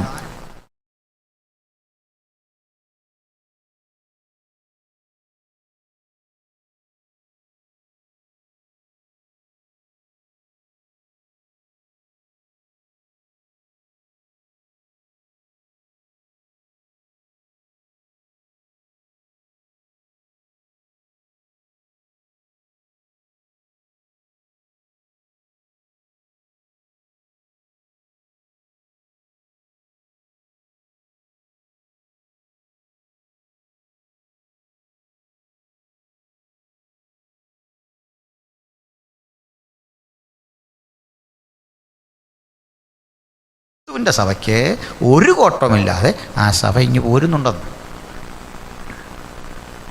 മനസ്സിലാകുന്നല്ലോ. അപ്പം നമുക്ക് പിന്നീട് കാര്യമായിട്ട് പഠിക്കാം. ഞാനതിൻ്റെ ആ പഠന ശൈലി പാസ്വേഡൊന്ന് ആലോചിച്ചിട്ട് സംസാരിക്കാറുണ്ട്. ഞാൻ ഇപ്പോൾ ഈ സ്ട്രക്ചർ അടിച്ചങ്ങ് പോവാണ്. എങ്ങനെ വേണം എന്നുള്ള ചില കാര്യങ്ങൾ ഡീ സ്റ്റഡിക്കുള്ള ടൂൾസ് എൻ്റെ കയ്യിലുണ്ട്. അതിന് ആ രീതിയിൽ തന്നെ പോകാം. കാരണം ഈ 2-3 അധ്യായത്തിൽ ഒത്തിരി സംഭവങ്ങളുണ്ട്. അതിൻ്റെ വെളിച്ചത്തിൽ വേണം ബാക്കിയുള്ളവ വിശകലനം ചെയ്യാൻ. അവിടെ നമുക്ക് ഇവിടുന്ന് 2-3 ആ അധ്യായങ്ങളിൽ പറയുന്ന 7 സഭകളിൽ പറയുന്ന പൊതുദൂതുണ്ട്. ബാക്കി പേഴ്സണലി ഉള്ളത് പിന്നെ നാളെ ചെയ്യാം. ഈ പൊതുദൂതുകളുടെ ഒരു പൊതു ഉള്ളടക്കം സമയത്തെന്ന് തോന്നുമ്പോഴേക്കും ഒരു പൊതു ഉള്ളടക്കം പൊതു ഉള്ളടക്കം എല്ലാവരോടും ഒരുപോലെ പറയുകയാണ്, ഞാൻ നിന്നെ അറിയുന്നു. എല്ലാവരോടും പറയുക, കർത്താവ് ഞാൻ നിന്നെ അറിയുന്ന ദൈവം. ഇത് രസകരമായ കാര്യം. ഇത് ഒരു സഭയ്ക്കുള്ള ദൂതല്ല. എഫെസോസിലെ സഭയുടെ ദൂതൻ എഴുതുക എന്നങ്ങോട്ട് പറഞ്ഞിട്ട് തീരുന്നിടത്ത് ഡയലോഗ് മാറിയിട്ട് പറയുക, ആത്മാവ് സഭകളോട് പറയുന്നത് എന്തെന്ന് ചെവിയുള്ളവൻ കേൾക്കട്ടെ. സഭയോടെന്ന് പറഞ്ഞു തുടങ്ങി, അവസാനം പറയുക സഭകളോട് പറയുക. അപ്പോൾ എഫെസോസിനെ കുറിച്ച് തുടങ്ങി കൺക്ലൂഷൻ വരുമ്പോൾ പറയുക സഭകളോട്, സ്മുർണയോട് പറയുക, സ്മുർണാസഭയ്ക്ക് എഴുതുക എന്ന് പറഞ്ഞിട്ട് തീരുമ്പോൾ പറയുക ആത്മാവ് സഭകളോട്. ബഹുവചനത്തിനാ 7 സഭയുടെയും ദൂത് 7 സഭകളും ഒരുപോലെ എടുത്തോണം. ചുരുക്കത്തിൽ ഒരു സഭയിൽ 7 വിധ പ്രാതിനിധ്യമുണ്ടെന്ന് വേണം മനസ്സിലാക്കാൻ. ലവോദിക്കിൽപ്പെട്ടവൻ, ഫിലദൽഫിയയിൽപ്പെട്ടവൻ, മറ്റ് സ്മുർണയിൽപ്പെട്ടവൻ, അതുപോലെ തുയത്തയിൽപ്പെട്ടവൻ, പെർഗമോസിൽപ്പെട്ടവൻ, ഇതെല്ലാം ഒരുമിച്ച് ദൈവത്തിൻ്റെ സഭയിൽ പലയിടങ്ങളിലായി കൂടുന്നുണ്ട്. ആ യാഥാർത്ഥ്യമാണ് ദൈവത്തിൻ്റെ ജനം മനസ്സിലാക്കേണ്ടത്. മനസ്സിലായോ? അപ്പോൾ ഇന്ന് നമ്മൾ പിരിയുമ്പോൾ പഴയ നിയമത്തിൽ നമ്മൾ പഠിച്ച പ്രധാന സംഗതി നിങ്ങളുടെ മനസ്സിലുണ്ട്. അലക്സാണ്ടറുടെ പതനം. അലക്സാണ്ടർ ലോകത്തെ ഒരുക്കി വെച്ചു. എന്തിനു വേണ്ടി? ഒറ്റ ഭാഷയുടെ കീഴിൽ ലോകത്തെ കൊണ്ടുവരാൻ. റോമക്കാർ നല്ല റോഡ് വെട്ടി ഉലകത്തെ മുഴുവൻ അതിൻ്റെ വികാസ തലങ്ങളുടെ അത്തുങ്ങങ്ങളിൽ എത്തിച്ചപ്പോൾ യേശു കർത്താവ് കാലസമ്പൂർണതയിൽ യുഗത്തിലേക്ക് വന്നു. ഒരു കാര്യം പറഞ്ഞു നിർത്താം. യേശു ജഡം ധരിച്ച് മനുഷ്യനായി ഇഹലോകത്തിലേക്ക് വന്നപ്പോൾ കാലം ഭാഷാപരമായി ഒരുങ്ങി, സാംസ്കാരികമായി ഒരുങ്ങി, മതപരമായി ഒരുങ്ങി.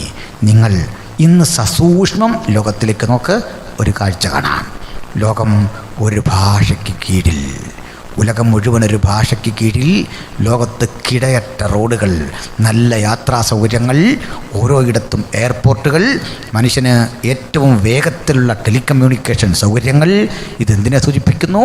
കാലം ഒരു പുതിയ ജീവിതക്രമത്തെ പാലിച്ചൊരു പുതിയ കാലസമ്പൂർണതയിലേക്ക്, ആ കാലസമ്പൂർണതയിലേക്ക് എത്തിക്കഴിയുമ്പോൾ കർത്താവായ യേശുക്രിസ്തു ജഡധാരണം ചെയ്തതുപോലെ അവൻ ജഡധാരണം ചെയ്തപ്പോൾ ഇതുപോലൊരു കാലമാണെങ്കിൽ രാജ്യത്തിൻ്റെ ഈ സുവിശേഷം മുഴുലോകവും എത്തുവാൻ പാകത്തിന് ലോകം ഇതാ ഒരുങ്ങിക്കഴിഞ്ഞിരിക്കുന്നു.